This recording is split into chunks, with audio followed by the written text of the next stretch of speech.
बच्चों, मैं हूं Shipra Tiwari. Welcome back to your favourite channel Magnet Brains. यहाँ पर आपको प्रोवाइड कराया जाता है बिल्कुल फ्री एजुकेशन, ताकि आप अपने लाइफ में बहुत अच्छा कुछ कर सके बच्चों। तो लास्ट क्लास में हम लोगों ने रूट ख़त्म कर लिया था। आप आई होप कि वो लेक्चर आप लोगों ने देख लिया होगा। मैंने फ्रॉम बेसिक टू एडवांस एक ही चीज़ को इतनी बार पढ़ाया है कि अब तक वो चीज़ें आपको रट जानी चाहिए। बहुत सारे मैं नया टॉपिक शुरू करने से पहले कुछ इन्फॉर्मेशन आपको देना चाहती हूँ, ठीक है? वो थोड़ा सा आप ध्यान से सुनिए। जो भी बच्चे 10th मूविंग 11th हैं, ठीक है, जो भी बच्चे, अब 10th का एग्ज़ाम तो आप जान ही रहे हैं, तो जो भी बच्चे 10th मूविंग 11th हैं उनके लिए बायोलॉजी के लिए या बायोलॉजी लेने के बाद क्या क्या स्कोप्स हैं, scopes after taking the PCB, ठीक है, वो मैं आप लोगों के लिए एक सेपरेट लाइव सेशन लूँगी, तो उसका स्ट्रेस मत लीजिए अभी फ़िलहाल। If you are interested to take the biology then start attending the lecture of mine, ठीक है। आप फ्रॉम द लिविंग वर्ल्ड से लेक्चर लगाना शुरू करिए, ठीक है। प्लेलिस्ट अरेंज है, आप देख सकते हो। बहुत सारे बच्चों को ये प्रॉब्लम है कि इसमें कुछ लेक्चर्स डिलीटेड हैं, डोंट वरी अबाउट इट। जैसे ही मेरे ये 1-2 चैप्टर बचे हुए हैं, इनको ख़त्म करने के बाद आई विल रीशूट इट, ठीक है। दूसरी बात ये है कि बहुत सारे बच्चों को ये है कि नोट्स कैसे बनाएं, 11th का हमको नोट्स कैसे मिलेगा। जो मेरे ख्याल से स्लाइड्स में बहुत सारी इनफ चीज़ें लिखी होती हैं जो आपकी कॉपी में नोट डाउन होनी चाहिए। PDF, क्योंकि अभी कोविड का सेशन चल रहा है, आप जानते ही हैं ये सारी चीज़ें, तो नोट्स में आपको प्रोवाइड हो जाएंगे, बिल्कुल बहुत ही जल्दी प्रोवाइड होंगे, पर थोड़ा वेट करिए। फ़िलहाल के लिए आपको जो मैं पढ़ा रही हूँ वो आप पढ़ते जाइए, ठीक है। और जो लोग भी बायो ऑप्ट करने वाले हैं या जो लोग भी नीट देने वाले हैं, उनके लिए गोल्डन पीरियड है, ठीक है। जैसे कि इवोल्यूशन में गोल्डन पीरियड होता है, वैसे आप लोगों के लिए गोल्डन पीरियड है, ठीक है। तो जो भी बच्चे कॉम्पिटिटिव एग्जाम देने वाले हैं, Covid period is a golden period for them, ठीक है। घर से बाहर जाने की ज़रूरत नहीं है आपको, घर पर बैठिए और तगड़ी पढ़ाई करिए। पेपर या एग्ज़ाम का पोस्टपोन होना आपको ये नहीं बोलता है कि आपको अपनी पढ़ाई रोक देना है, ये बोलता है कि आपकी एग्ज़ाम की तैयारी और तगड़ी होनी चाहिए, ठीक है। सो आई होप कि आज के लिए इतना काफ़ी है। जिन लोगों को कोई डाउट होगा then I will solve it. और इवन मुझे ऐसा लगता है कि किसी का, मैं बार बार बोलती हूँ, मुझे किसी बच्चे का ऐसा लगता है कि डाउट जेन्युइन है तो मैं वहाँ पर उसको रिप्लाई भी करती हूँ, ठीक है। बहुत सारे बच्चों को पता होगा कि अगर मुझे लगता है कि डाउट अच्छा है, बच्चे को बताना चाहिए, तो मैं वहाँ पे रिप्लाई भी करती हूँ। पर अगर मुझे लगता है कि स्लाइड में वही चीज़ मैंने 110 बार एक्सप्लेन की है, तो आई डोंट थिंक सो कि मुझे वापस से वही चीज़ जब मैं लिख के भी बताऊंगी तो क्या फ़र्क पड़ेगा, ठीक है। पर अगर मुझे ऐसा लगता है कि लिख के भी इसको समझ में नहीं आएगा, देन मैं लेक्चर में वो डाउट लेती हूँ, ठीक है। इसलिए मेरा हर लेक्चर देखना भी बहुत ज़रूरी है। So let's start. आज हम लोग पढ़ेंगे मॉर्फोलॉजी ऑफ स्टेम, ठीक है। सबसे पहले हम लोग देख लेते हैं कि मॉर्फोलॉजी में हमने पढ़ना क्या क्या है। हालांकि लास्ट क्लास में मैं आपको ये भी चीज़ें बता दी थी। देखिए, what is the morphology? Morphology is the study of external structure, ठीक है। मॉर्फोलॉजी क्या होता है? Study of external structure. जब किसी प्लांट की आप कोई एक्सटर्नल चीज़ें देखते हैं, फ्रूट देखते, फ्लावर देखते, लीफ देखते, स्टेम देखते, रूट देखते, तो आप देखकर बता सकते हैं फाइब्रस रूट है, एडवेंटिशियस रूट है, टैप रूट है, कैसी रूट है आप देखकर बता सकते हैं। तो अगर आप कोई चीज़ प्लांट की देख रहे हैं और बता रहे हैं, then this is called as morphology. ऐसी मॉर्फोलॉजी ह्यूमन बीइंग की भी हो सकती है। जैसे तुम मुझे कैसे देखकर पहचानते हो कि ये शिप्रा मैम है? मॉर्फोलॉजी समझ में आती है ना, मेरा चेहरा समझ में आता है, मेरे बाल समझ में आते हैं, मेरी आंखें समझ में आती हैं, ठीक है।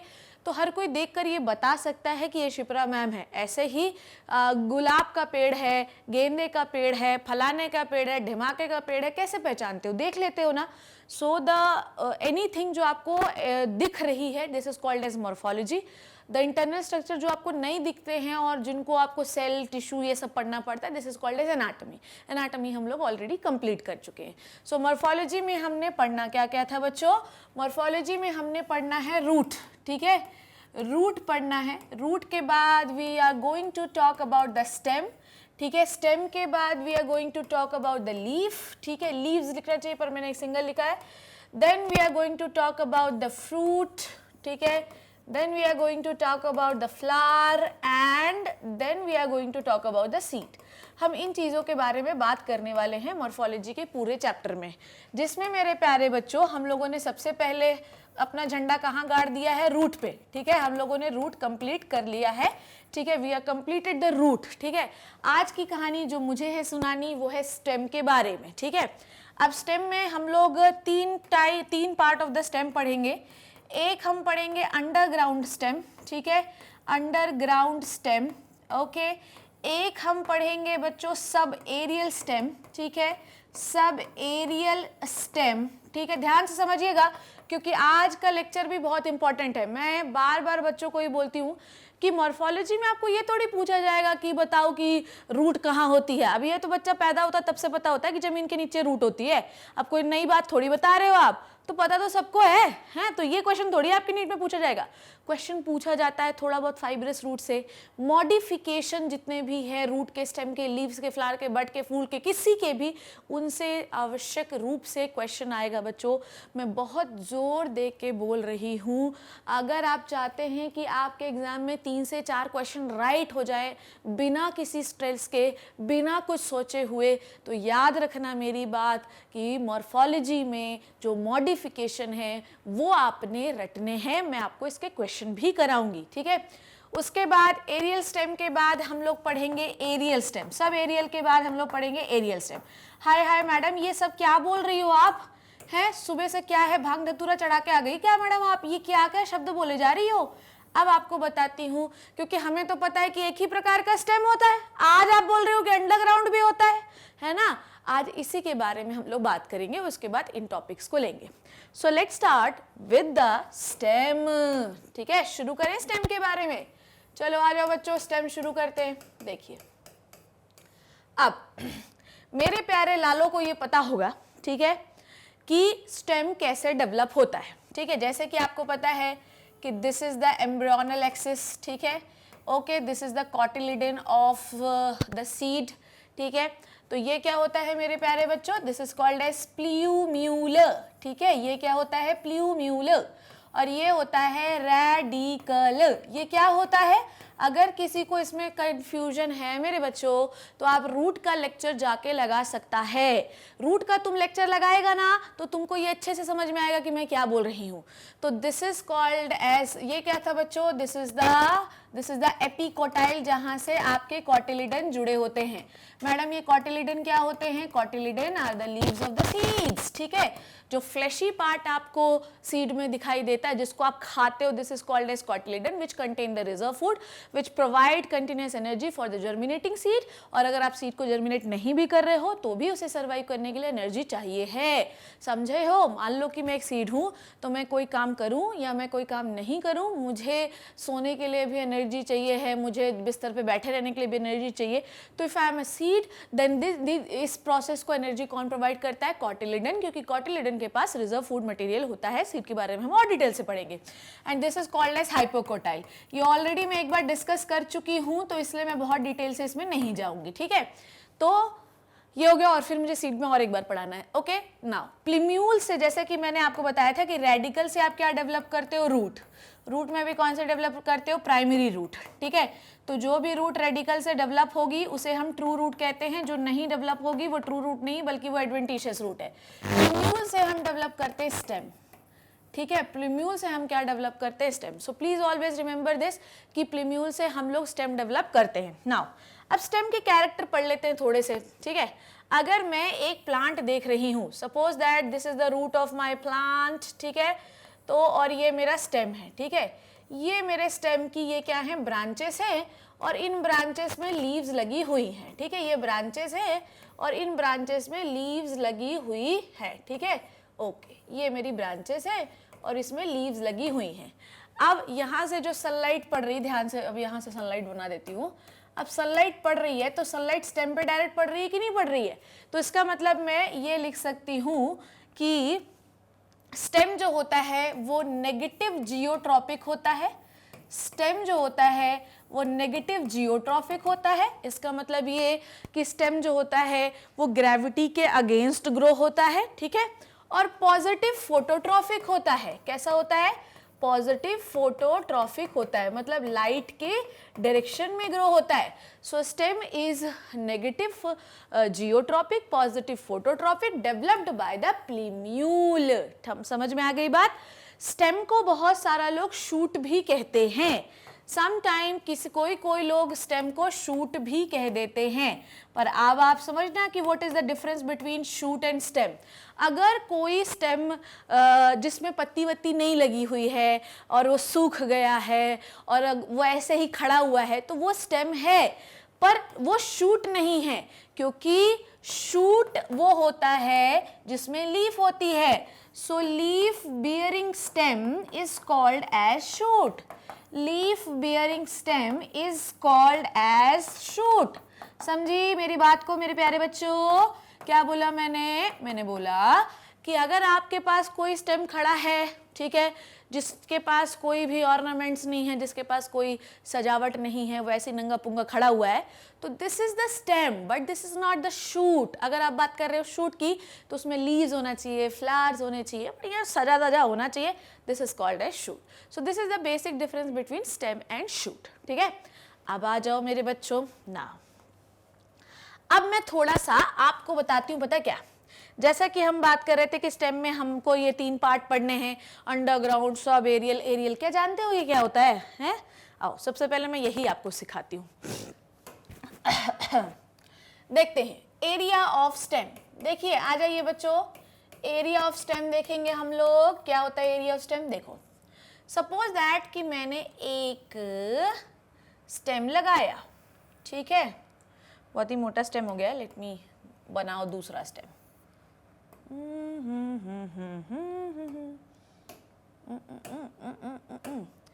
तो मैं ग्रीन कलर से स्टेम बनाती हूँ, ठीक है।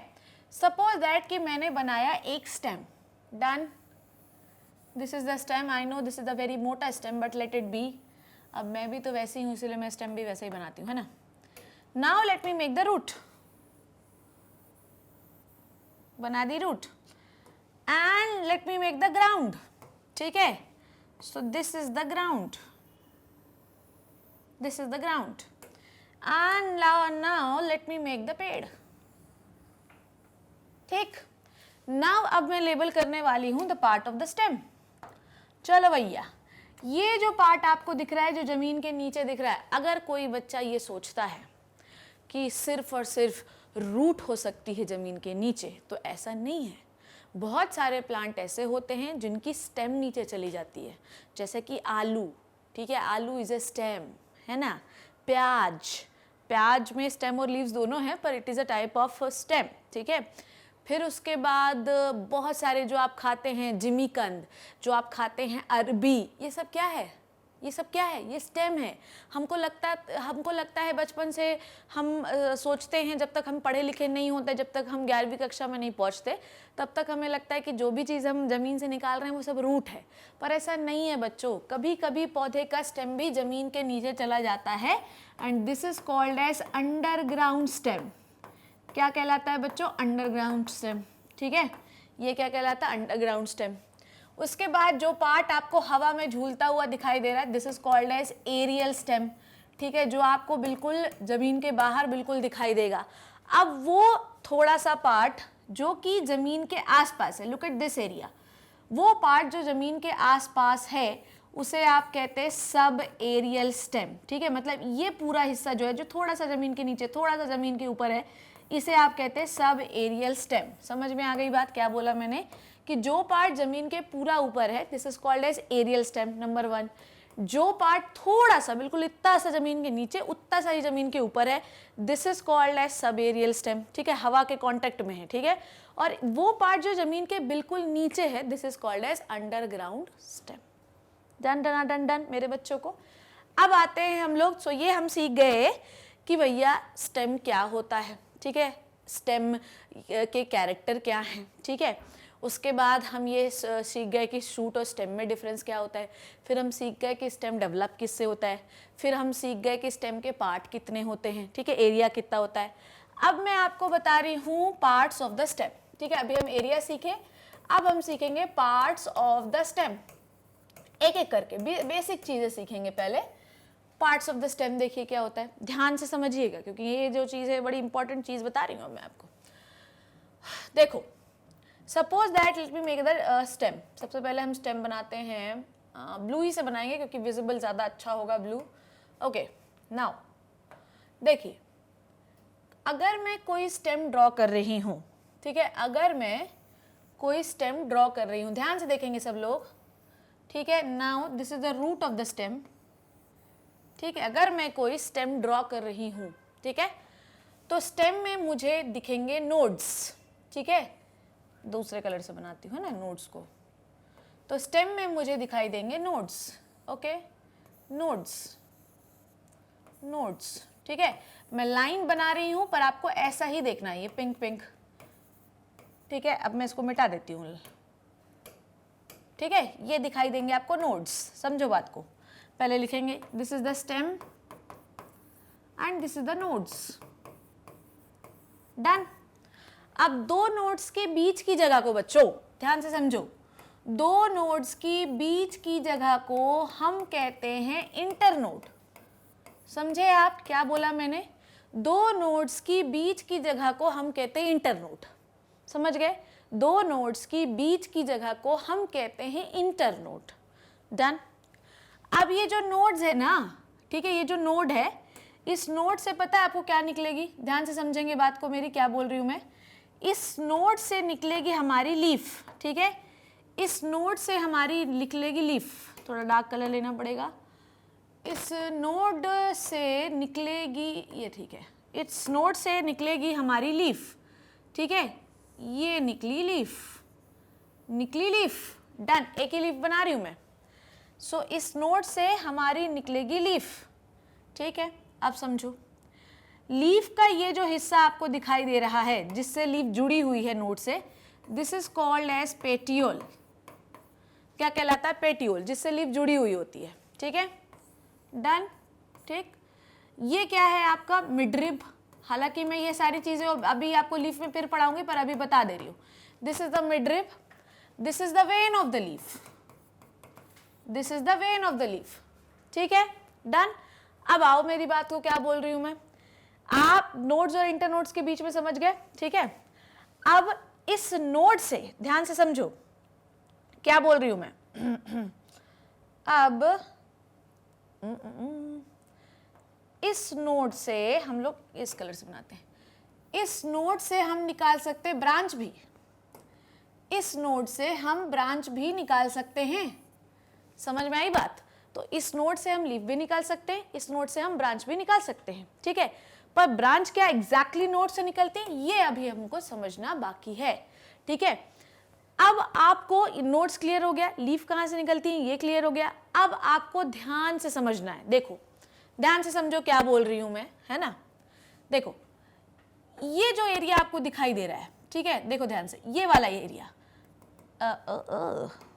ठीक। मैं पार्ट्स ऑफ स्टेम में आपको बर्ड्स के बारे में भी, अरे यार,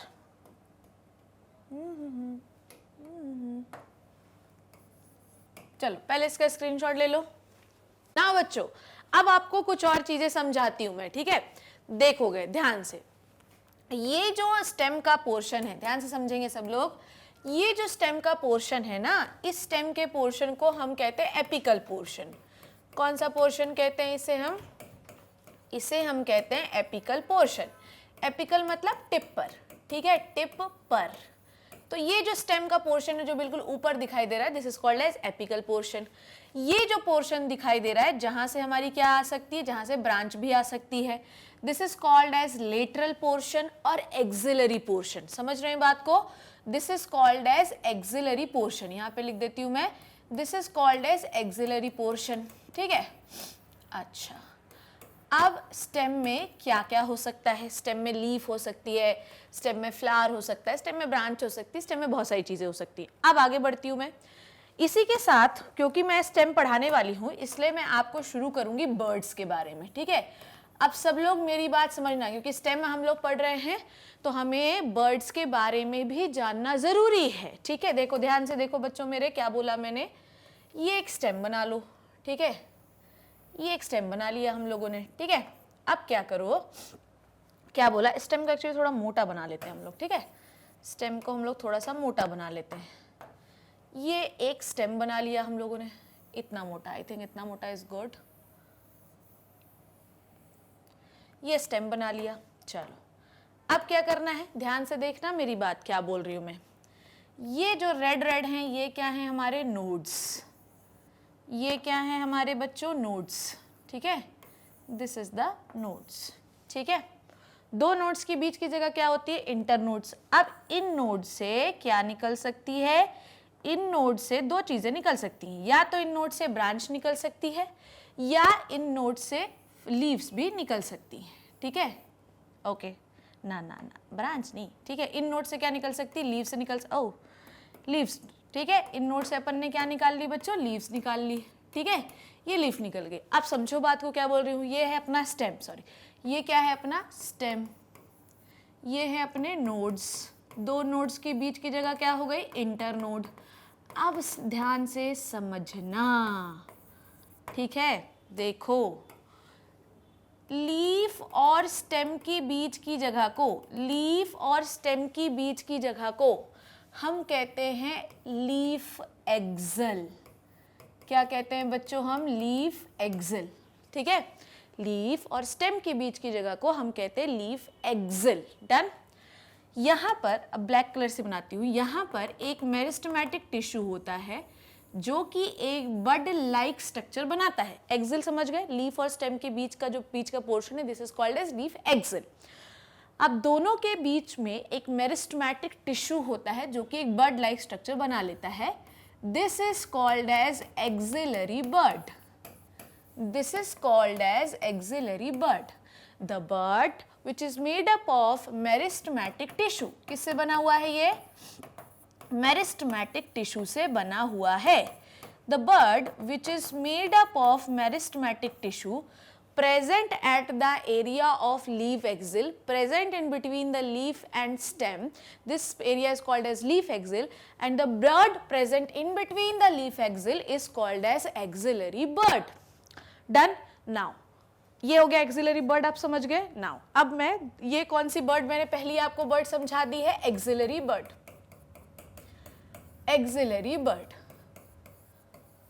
ठीक। अब एक्सिलरी बर्ड से हम क्या क्या बना सकते हैं वो ध्यान से समझें। एक्सिलरी बर्ड से हम क्या क्या बना सकते हैं वो सब लोग समझेंगे, ठीक है। अब सपोज दैट कि ये मेरी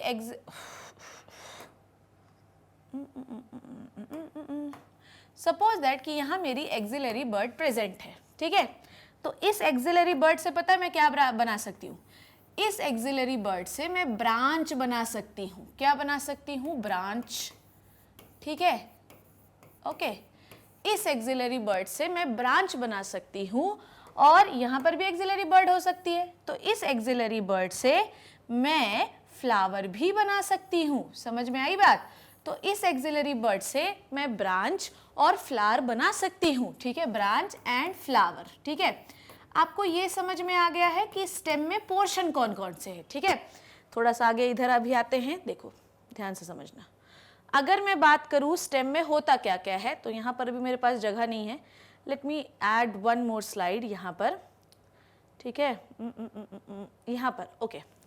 अगर मैं बात करूं कि स्टेम में मेरे पास है क्या क्या, ठीक है, सबसे पहले तो ये बात करो कि स्टेम में है क्या क्या अपने पास, आ जाओ। अगर मैं बात करूं स्टेम में क्या क्या है मेरे पास, तो मैं क्या क्या बताऊंगी, क्या क्या है मेरे पास।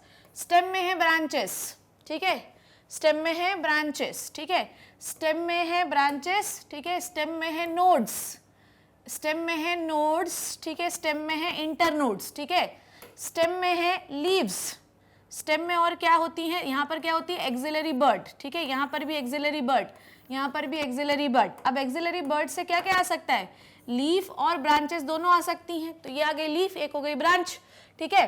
अब ध्यान से समझेंगे, अब क्या क्या बोला मैंने, ये हो गया स्टेम में क्या क्या होता है, व्हाट इज द स्टेम में क्या क्या होता है, ये हो गया नोड, ये हो गया इंटर नोड, ठीक है, इंटर नोड, और ये हो गई bird, this is called as axillary bird. ये कौन सी बर्ड हो गई, एक्सिलरी बर्ड। एक्सिलरी बर्ड से आप क्या क्या बाहर निकाल सकते हो, पहला आप निकाल सकते हो लीफ, नो यहाँ पे गड़बड़ हो गई ना, एक्सिलरी बर्ड से थोड़ी लीफ निकालते हैं।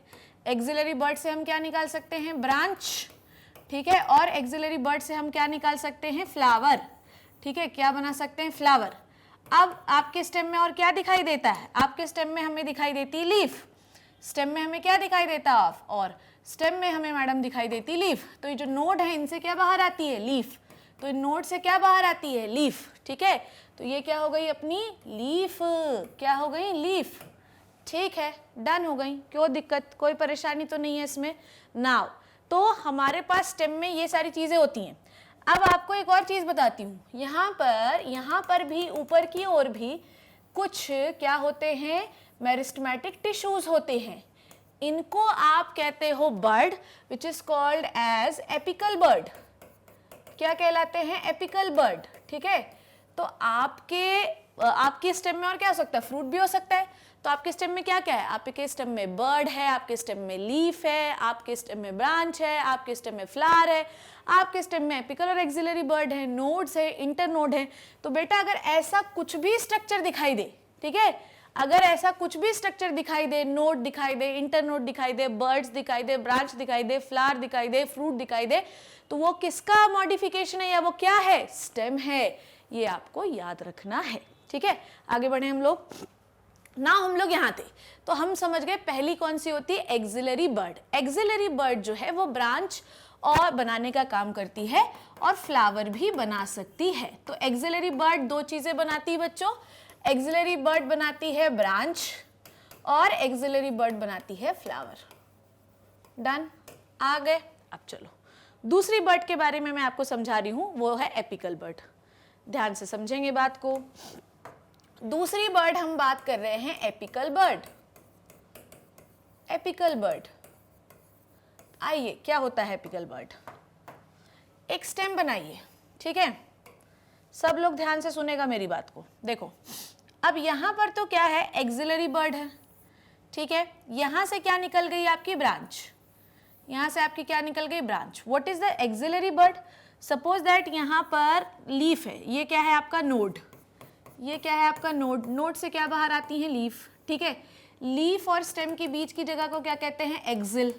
एक्सिल में क्या प्रेजेंट होती है, एक्सिलरी बर्ड। एक्सिल में क्या प्रेजेंट होती है बच्चों, एक्सिलरी बर्ड, ठीक है। This is the axillary bud जिससे आपने बनाई ब्रांच, ठीक है। अब समझो स्टेम के टिप पर, ठीक है, थोड़ा सा और मैं बनाऊंगी वो बड़ा स्टेम, स्टेम के टिप पर, ठीक है, स्टेम के टिप पर यहाँ पर कुछ मेरिस्टेमेटिक टिश्यूज होते हैं यहाँ पर, ठीक है। ध्यान से समझिए बात को, क्या बोल रही हूँ मैं, हाँ, स्टेम के टिप पर यहाँ पर कुछ मेरिस्टेमेटिक टिश्यूज होते हैं, ठीक है। इन मेरिस्टेमेटिक टिश्यूज को सराउंड कौन करे रहता है, ठीक है, अनडिफरेंशिएटेड लीव्स, ठीक है। इन जो आपके मेरिस्टेमेटिक टिश्यूज हैं इनको कौन सराउंड करे रहता है, अनडिफरेंशिएटेड लीफ, मतलब अभी ये लीफ बनी नहीं है, ठीक है। और ये हो गया मेरिस्टेमेटिक टिश्यू, ये क्या हो गया बच्चों, मेरिस्टेमेटिक टिश्यू, ठीक है। अब ये क्या है आपका, ये है बर्ड, ये क्या है, bird. This bird is called as apical bird, this bird is called as apical bird. Done, ये बर्ड क्या कहलाती है, एपिकल बर्ड कहलाती है। डन, समझ में आ गई बात। इसमें किसी को कोई कंफ्यूजन तो नहीं है कि हमने दो बर्ड कौन कौन सी पढ़ ली, एक्सिल और एपिकल बर्ड। अब जनता इस सवाल का जवाब जानना चाहती है कि इस एपिकल बर्ड से बनेगा क्या। इस एपिकल बर्ड से बनती है, जैसे ये अनडिफरेंशिएटेड लीफ है ना, ठीक है, तो जैसे जैसे जो है डेवलपमेंट होता जाएगा ये अनडिफरेंशिएटेड लीफ जो है ये डेवलप्ड होती जाएंगी और ये लीफ का फॉर्मेशन करती जाएंगी, ठीक है। तो कुल मिला के ये जो आपका एपिकल बर्ड है ना, ये लीव्स बनाने का काम करता है। तो स्टेम जैसे जैसे पहले क्या होता है कि मान लो यहाँ स्टेम है ना, तो एपिकल बर्ड यहाँ होती है, ठीक है। तो ये क्या है, अनडिफरेंशिएटेड लीफ है, ठीक है, यहाँ पर एपिकल बर्ड है। सर जब स्टेम बड़ा हुआ तो एपिकल बर्ड यहाँ पहुँच गई और ये जो अनडिफरेंशिएटेड लीव्स थी ये नोड्स पर डेवलप होती गई। तो जैसे जैसे एपिकल बर्ड ऊपर जाता जाता है वो ये जो अनडिफरेंशिएटेड लीफ है इनको पीछे छोड़ता जाता है और लीव्स डेवलप होती जाती हैं। तो क्या सीखा आपने, एक्सिलरी बर्ड से हमने क्या बनाया, ब्रांच ऑफ फ्लावर, और हमने एपिकल बर्ड से क्या बनाया, लीव्स, ठीक है। अब जो ब्रांच है, समझो बात को, मान लो कि यहाँ पर कोई एक्सिलरी बर्ड प्रेजेंट है और यहाँ पर इसकी ब्रांच है, तो इस ब्रांच के ऊपर भी क्या होगा, इस ब्रांच के ऊपर भी क्या होती है हमारे पास, एपिकल बर्ड होती है, क्योंकि इस ब्रांच को भी तो लीव्स चाहिए है ना बच्चों। तो इस ब्रांच में भी लीव्स बनाने का काम कौन करेगा, ये एपिकल बर्ड ही करेगी, ठीक है। ये हो गई दूसरे टाइप की बर्ड। नाउ तीसरी बर्ड हम पढ़ रहे हैं कुछ मेरिस्टेमेटिक बर्ड्स, ठीक है। ना ना ना ना ना ना ना ना ना ना ना, ठीक है, एडवेंटिशियस बर्ड, ठीक है, एडवेंटिशियस बर्ड। देखो अब एडवेंटिशियस बर्ड क्या होती हैं? वो बर्ड, ठीक है, देखो एक्सिलरी बर्ड और एपिकल बर्ड, ये दोनों बर्ड कहाँ से निकली? स्टेम से निकली, ठीक है।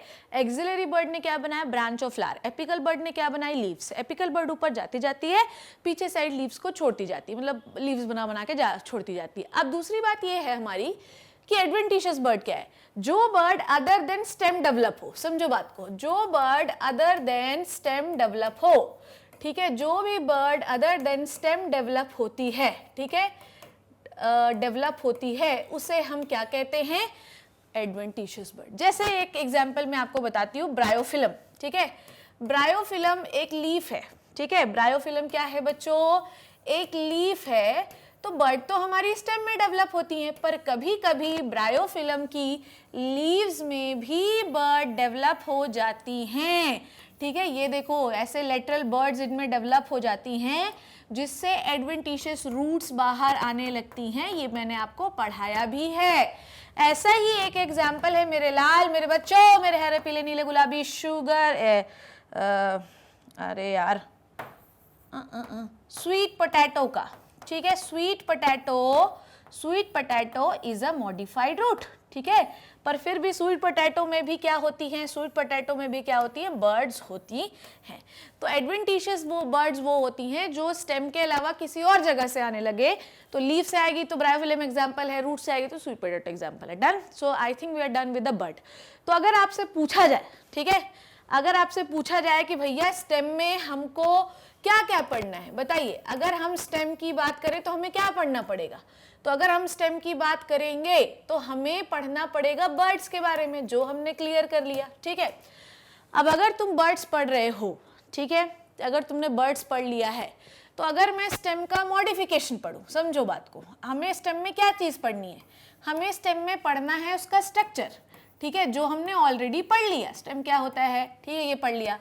और हमें पढ़ना है स्टेम का मॉडिफिकेशन, जो कि बहुत इंपॉर्टेंट चीज़ है, ये चीज़ पढ़नी है। अब अगर मैं मॉडिफिकेशन पढ़ रही हूँ और अगर मैंने बोला कि बर्ड में किसी प्रकार का मॉडिफिकेशन हुआ है, तो भैया स्टेम के अंदर ही तो है ना बर्ड, तो भैया स्टेम के अंदर ही पढ़ना पड़ेगा। समझी गई मेरी बात? क्या बोला मैंने कि अगर किसी कारणवश ये जो बर्ड्स एक्सिलरी एपिकल मॉडिफाई हो गई और उनकी जगह पे लीफ की जगह कांटे बनने लगे, टेंड्रल बनने लगे, कुछ भी बनने लगा, तो मैं स्टेम के अंदर ही पढ़ूंगी ना, है।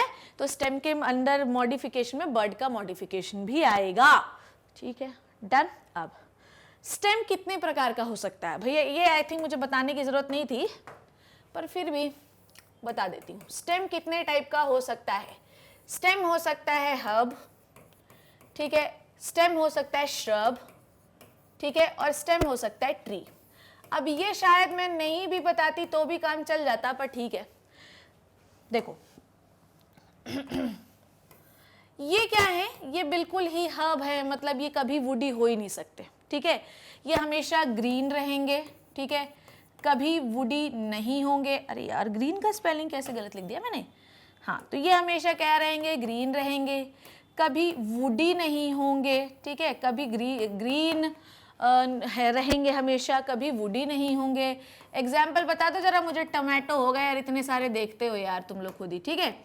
उसके बाद श्रब, ठीक है, ये वुडी तो हो जाएंगे, ये वुडी तो हो जाएंगे, पर ये कभी ट्रंक नहीं बन पाएंगे, मतलब चौड़ा तना नहीं बन पाएंगे। एग्जाम्पल बताओ। तुलसी हो गया, बहुत सारे एग्जाम्पल है, ठीक है। ये ट्रंक बनेंगे, ट्रंक बनेंगे। जैसे कि बताओ, ट्रंक के एग्जाम्पल बताओ। मैंगो ट्रंक बन जाता है, बहुत बड़े बड़े ट्रीज जो होते हैं वो ट्रंक बन जाता है।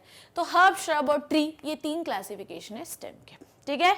तो so I think we are done with the stem के जनरल कैरेक्टरिस्टिक्स। सबसे पहली नंबर स्लाइड से खोल खोल के थोड़ा सा समझा देती हूँ मैं। तो भैया हमने क्या पढ़ा? हमने पढ़ा स्टेम जो है वो क्या है, स्टेम क्या कैरेक्टर हैं उसके, शूट क्या है, स्टेम किससे डेवलप होता है। फिर हमने पढ़ा कि कितने एरियाज हैं स्टेम के, ठीक है। फिर हमने पढ़ा कौन कौन से पार्ट्स हैं स्टेम के, ठीक है। फिर हमने पढ़ा बर्ड्स, 2 टाइप की बर्ड्स होती हैं स्टेम में, ठीक है। हमने ये भी बताया कि कौन कौन सी बर्ड्स क्या डेवलप करती हैं। फिर हमने ये देखो, ये एपिकल बर्ड है, फिर हमने बताया एडवेंटिशियस बर्ड क्या होती है, फिर हमने बताया स्टेम में क्या क्या पढ़ना है, स्ट्रक्चर एंड मॉडिफिकेशन।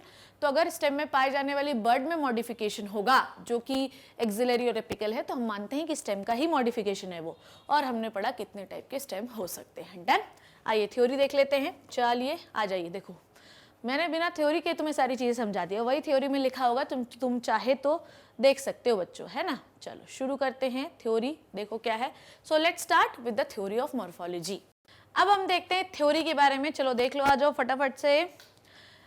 स्टेम क्या है? असेंडिंग पार्ट है जो जमीन के ऊपर रहता है, इसके अंदर लीव्स, फ्लावर्स, फ्रूट रहते हैं। ये एरियल पार्ट है, पिर्म्यूल से डेवलप होता है, ठीक है, ये पहले ही बता दिया था मैंने आपको।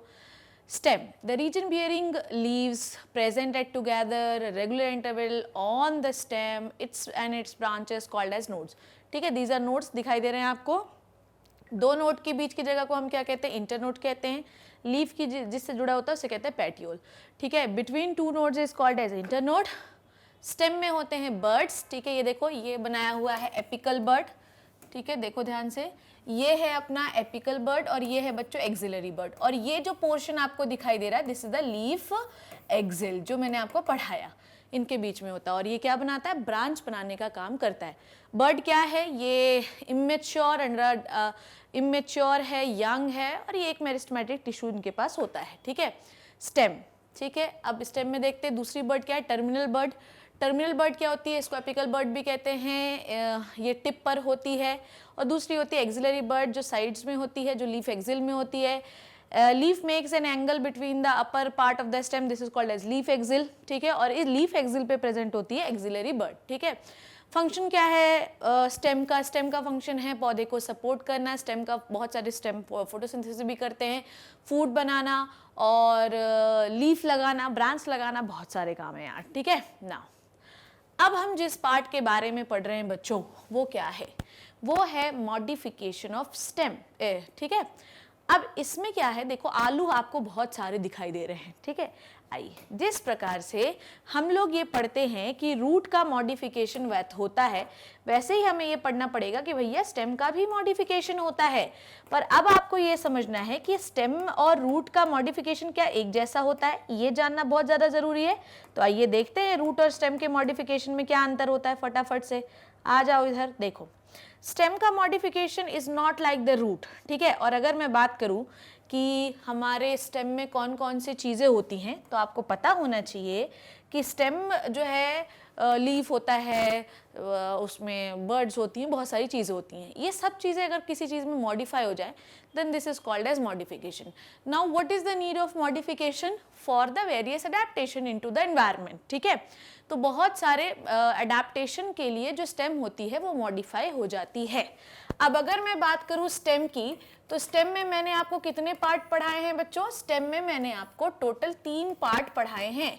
ठीक है, स्टेम में मैंने आपको कितने पार्ट पढ़ाए हैं? 3 पार्ट पढ़ाए हैं, जिसमें मैंने आपको पहला पार्ट पढ़ाया था अंडरग्राउंड स्टेम। ठीक है, सबसे पहले मैंने आपको पढ़ाया अंडरग्राउंड स्टेम। ठीक है, अंडरग्राउंड स्टेम। अभी मैं कुछ भी नहीं लिखूंगी, पर इस पेज का इस्तेमाल मैं बहुत ज़्यादा करूंगी। ठीक है, उसके बाद मैंने आपको पढ़ाया sub aerial part of the stem. ठीक है, sub aerial part of the stem. ठीक है, और फिर मैंने आपको पढ़ाया aerial part of the stem. ठीक है, अब क्योंकि हम लोग मॉडिफिकेशन पढ़ रहे हैं, क्या पढ़ रहे हैं? Stem modification. तो भैया ऐसा है कि स्टेम के इन तीनों पोर्शन में किसी में भी मॉडिफिकेशन हो सकता है। समझ गए आप लोग मेरी बात? अंडरग्राउंड स्टेम में भी मॉडिफिकेशन हो सकता है। ठीक है, और सब एरियल स्टेम में भी मॉडिफिकेशन हो सकता है, और एरियल स्टेम में भी, aerial part of the stem में भी मॉडिफिकेशन हो सकता है। डन। तो अगर मैं स्टेम का मॉडिफिकेशन पढ़ रही हूं तो इन तीनों पार्ट में किसी भी पार्ट में मॉडिफिकेशन हो सकता है। ठीक है, अब मैं सबसे पहले बात करूंगी अंडरग्राउंड स्टेम के बारे में। भैया आहा मैडम, आज तक तो हम ऐसा सोचते थे कि रूट जो अंडरग्राउंड होती है वही स्टोर कर सकती है, जैसे कि स्वीट पोटैटो, जैसे कि एस्पैरागस, डहेलिया। आज आप बोल रही हो कि स्टेम में भी जो है स्टोरेज होता है। अब दोनों में अंतर क्या है? कैसे पहचानोगे कि ये रूट है कि ये स्टेम है? ये जानना बहुत जरूरी है ना, ये जानना हमको बहुत ज्यादा जरूरी है। आइए देखते हैं। देखो, अंडरग्राउंड स्टेम जो होता है वो सेम एज द रूट। जैसे रूट स्टोरेज करती है वैसे अंडरग्राउंड स्टेम भी स्टोरेज का काम ही करता है। अब आपको ये समझ में आया कि what is the underground stem? Some part of the stem going inside to the soil and this part जो कि सॉइल के अंदर है, this is called as underground stem. किसी भी प्रकार कोई स्पेसिफिक फंक्शन करने के लिए अगर वो पार्ट मॉडिफाई हो जाए then this is called as the modification of the underground stem. अब ये क्या क्या कर सकता है, किस किस चीज के लिए मॉडिफाई हो सकता है बच्चों? ये स्टोरेज के लिए मॉडिफाइड हो सकता है। दूसरा, ये अंडरग्राउंड स्टेम जो है ये स्ट्रक्चर ऑफ पेरिनेशन भी है। क्या है बच्चों? Structure of perennation. What is the structure of perennation? अगर मैं बोलूं कि स्ट्रक्चर ऑफ पेरिनेशन है तो क्या है इसका मतलब? What do you mean by structure of perennation? Structure of perennation का मतलब ये होता है, ध्यान से समझिए, स्ट्रक्चर ऑफ पेरिनेशन का मतलब ये होता है कि मान लीजिए कि किसी विपरीत परिस्थितियों में पौधा खाना नहीं बना पा रहा है, पौधा फोटोसिंथेसिस नहीं कर पा रहा है, तो ऐसा थोड़ी होगा कि पौधा मर जाएगा। तो ये जो अंडरग्राउंड स्टेम होता है जिसमें फूड स्टोर रहता है वो सारे पार्ट ऑफ द प्लांट को सर्कुलेट करता है and this structure is called as structure of perennation. Structure of perennation root भी हो सकती है, स्ट्रक्चर ऑफ पेरिनेशन स्टेम भी हो सकता है। तो अगर रूट में कोई चीज स्टोर है तो विपरीत परिस्थितियों में वो भी दूसरे पार्ट ऑफ द प्लांट को दे सकता है, और अगर स्टेम में कोई चीज स्टोर है तो विपरीत परिस्थितियों में स्टेम भी पूरे पार्ट को सर्कुलेट कर सकता है। डन, ये हो गया, ये समझ में आ गया बात। नाउ अंडरग्राउंड स्टेम के क्या क्या है एग्जाम्पल वो हम देखते हैं। चलिए ठीक है, अब हम तीनों एक एक करके देखेंगे। ठीक, आई थिंक ये तो मैंने आपको बता दिया कि कौन कौन से पार्ट होते हैं। अंडरग्राउंड जो कि जमीन के नीचे होता है, ठीक है। बिलो ग्राउंड कहाँ होता है भैया? बिलो ग्राउंड होता है, ठीक है। उसके बाद सब एरियल कहाँ होता है? बोलेंगे सब एरियल कहाँ होता है? जो कि नियर बाय द ग्राउंड, ठीक है, नियर बाय द ग्राउंड। इसका मतलब क्या? ना तो जमीन के बहुत ज्यादा नीचे ना बहुत ज्यादा ऊपर। ये क्या होता है? अबव द ग्राउंड, ठीक है, अबव द ग्राउंड। अब मैंने इसे क्यों लिख दिया? क्योंकि मेरे पास जगह नहीं थी, इसलिए मुझे दूसरा पेज लेना पड़ेगा। आ जाइए, मॉडिफिकेशन ऑफ स्टेम हम शुरू कर रहे हैं और हमारे पास सबसे पहला मॉडिफिकेशन क्या है? बोलेंगे मेरे साथ, जय माता दी नहीं बोलना है। सबसे पहला मॉडिफिकेशन मैडम हमें पता है आप क्या लेने वाली हैं, अंडरग्राउंड स्टेम का मॉडिफिकेशन, ठीक है। अंडरग्राउंड स्टेम का जो मॉडिफिकेशन है वो स्टोरेज के लिए होता है, ये एन लगा दिया मतलब मॉडिफिकेशन। अब अंडरग्राउंड स्टेम मॉडिफिकेशन में I have different kinds of modification. Number one is the tuber, number one is the tuber, number two is the rhizome, number three is the corm, ठीक है, and number four is the bulb, ठीक है। मैं एक एक करके बात करूंगी, ठीक है। यहां पर मैं लिख भी दे रही हूं पर मैं ये भी ब्लैंक छोड़ूंगी, ठीक है। फिर मैं बात करूंगी सब एरियल मॉडिफिकेशन की, सब एरियल मॉडिफिकेशन, ठीक है, and third one is the aerial modification.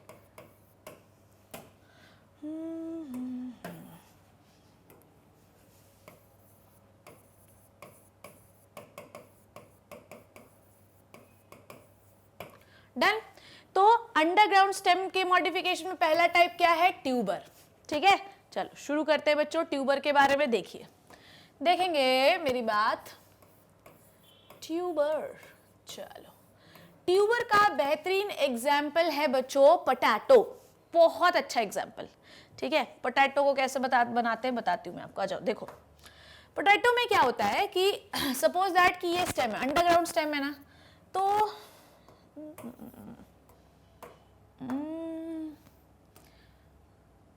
अच्छा डूब जाऊं तेरी आंखों के ओशन में, ठीक है, स्लो मोशन में, ठीक। तो ये मैंने एक स्टेम बना लिया, ठीक है। किसका बना लिया? पोटैटो का स्टेम बना लिया। अब इस स्टेम को थोड़ा सा और लंबा बना देती हूँ ताकि ये अंडरग्राउंड जा सके, ठीक है ना।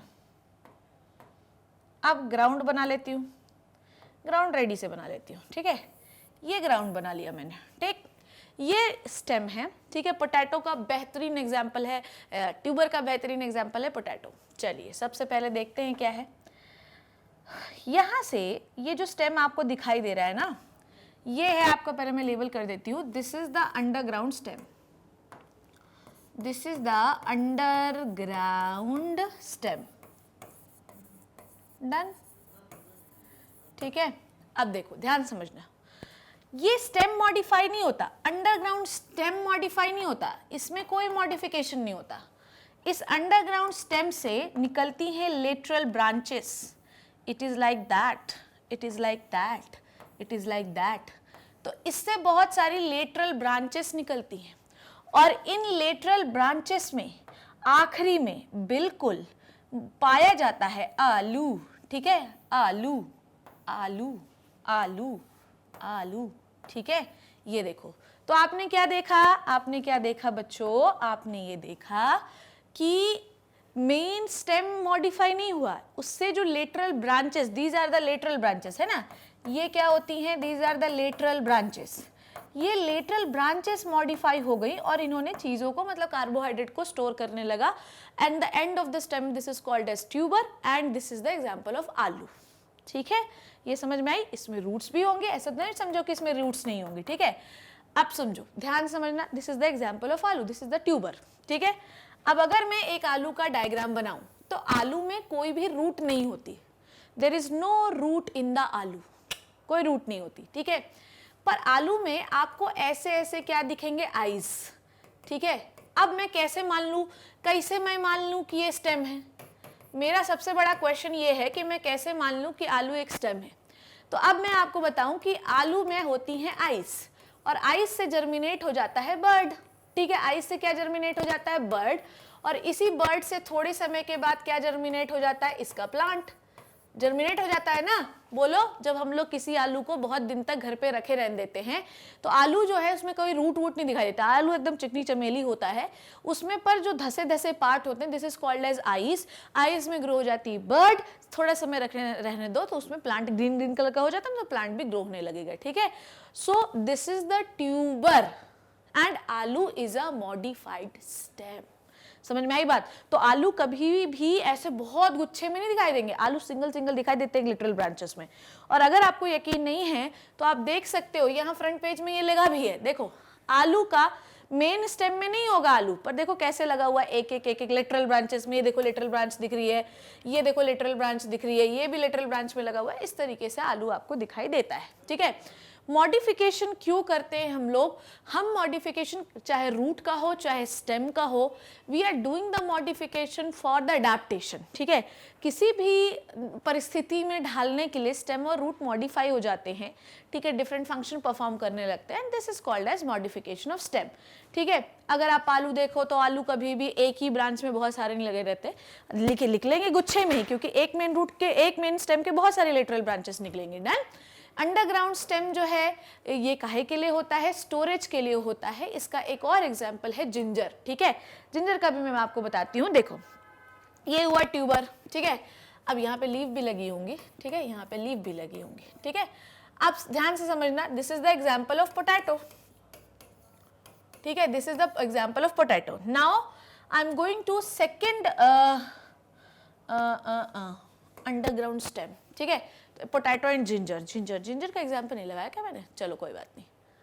अंडरग्राउंड स्टेम में पहला मैंने आपको क्या बताया, अरे यार मुझे वो चाहिए, ट्यूबर, ये समझ गए, ट्यूबर हमने खत्म कर लिया, ट्यूबर जिंजर को अभी छोड़ो, ट्यूबर का पहला एग्जाम्पल हमने पढ़ लिया पोटैटो। तो अगर आप देखो, दिस इज द बेहतरीन एग्जाम्पल ऑफ द पोटैटो, जिसमें आप क्या देख रहे हो कि पोटैटो लेटरल ब्रांचेस में लगा हुआ है, ये स्टेम जो है अंदर चला गया है, और ये देखो रूट तो निकल रही है भाई, रूट तो निकलेंगी ही, रूट तो निकले, पर रूट में नहीं लगा हुआ है, रूट में आलू नहीं लगा हुआ है, आलू किस में लगा हुआ है, आपकी स्टेम में। देखो अब मैं बात करूं, क्योंकि हम ट्यूबर पढ़ ही रहे हैं, तो आपको एक और चीज बताऊं, what is the basic difference between the modification of stem and root, ठीक है। अब हमको ये जानना जरूरी है, what is the difference between the root modification and stem modification, ठीक है। अगर मैं पूछूं कि स्टेम मॉडिफिकेशन और रूट मॉडिफिकेशन में क्या अंतर है, तो हम लोगों ने क्या देखा, हम लोगों ने देखा कि आलू में कोई रूट वूट नहीं दिखाई दे रही थी, जबकि अगर मैं देखूं कि मूली, जबकि अगर मैं देखूं कि गाजर, जबकि अगर मैं देखूं टर्निप, तो इन तीनों में दाढ़ी बहुत ज़्यादा होती है, बहुत ज़्यादा दाढ़ी होती, बहुत ज़्यादा दाढ़ी होती है, तो this is the modification of root. तो जहां पर भी आपको दाढ़ी बहुत ज़्यादा दिखे, this is the modification of what, this is the modification of the root. पर जहां पर भी आपको दाढ़ी बहुत कम दिखे या ना दिखे, तो this is the modification of stem. बहुत कम क्यों बोला, क्योंकि जिंजर में आपको दाढ़ी दिख सकती है, ठीक है। So I think we are done with the tuber. Tuber का मतलब द राउंड स्ट्रक्चर, ठीक है। So I think we are done with the tuber. Now next thing what we have to take, next thing जो अब हमको लेना है वो क्या है, राइजोम, ठीक है। Let's start with the rhizome. देखिए क्या है राइजोम, आइए मेरे साथ, चलिए देखिए राइजोम क्या है, आइए थ्योरी में देखिए पहले। तो tuber we are done with the tuber. Now next is rhizome. देखो व्हाट इज राइजोम। राइजोम जो होता है may be it grows parallelly और हॉरिजॉन्टली। हो सकता है कि ये ग्राउंड के पैरेलल ऐसे ग्रो, हॉरिजॉन्टल ग्रो करे, या हो सकता है कि ऊपर खड़ा होके ग्रो करे, डिपेंड करता है, ठीक है। हो सकता है कि पैरेलल ग्रो करे और हॉरिजॉन्टल ग्रो करे, हॉरिजॉन्टल ग्रो करे और पैरेलल ग्रो करे, डिपेंड करता है, ठीक है। अब इसको मैं कैसे मानूं कि ये स्टेम है, आइए देखते हैं, चलिए आ जाइए। राइजोम, सपोज दैट कि मैं एक अदरक का डायग्राम बना रही हूँ and I am not very much good at picking अदरक, but let me think that this is the अदरक, ठीक है, दिस इज द अदरक, ठीक है। अब ये एक अदरक का डायग्राम बनाया, this is the diagram of the ginger, ठीक है, this is the diagram of the ginger. Now we are going to talk about the rhizome, ठीक है। तो जिंजर हमेशा ऐसा ग्रो होता है, ठीक है, जिंजर हमेशा कैसा ग्रो होता है, ऐसा ग्रो होता है, डन। कभी कभी राइजोम आपके ऐसे भी ग्रो हो सकते हैं, ठीक है, हॉरिजॉन्टल और पैरेलल दोनों ग्रो हो सकते हैं। ना अब मैं इसको कैसे मानूं कि ये भैया स्टेम है, ठीक है।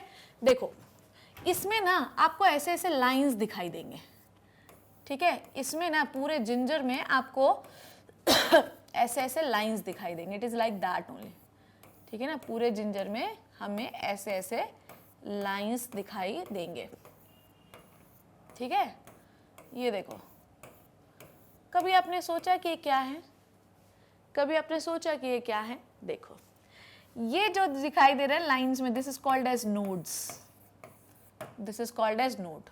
नोड हो गया, दो नोड के बीच की जगह को हम क्या कहते हैं बच्चों, ये देखो दो नोड, ये एक नोड हो गया, ये दूसरा नोड हो गया, ठीक है। दो नोड के बीच की जगह को हम लोग क्या कहते हैं, दो नोड के बीच की जगह को हम कहते हैं इंटर नोड, ठीक है। तो इसमें नोड और इंटर नोड है, तो भैया रूट में होते हैं क्या नोड और इंटर नोड, बोलो मुझे, रूट में होते हैं क्या नोड और इंटर नोड, सोचो बताओ बोलो, रूट में होते हैं क्या नोड और इंटर नोड, नहीं होते। तो किस में होते हैं, स्टेम में होते हैं, तो जिंजर इज अ स्टेम है कि नहीं, बोलो।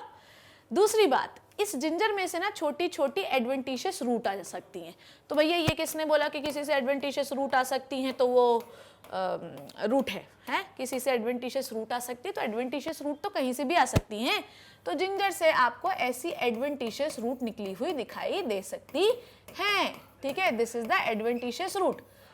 तो एडवेंटिशियस रूट तो भैया ऐसा है कि कहीं से भी आ सकती है, तो कोई टेंशन ही नहीं है भाई, स्टेम से आ सकती हैं, तो दिस इज द स्टेम, ठीक है।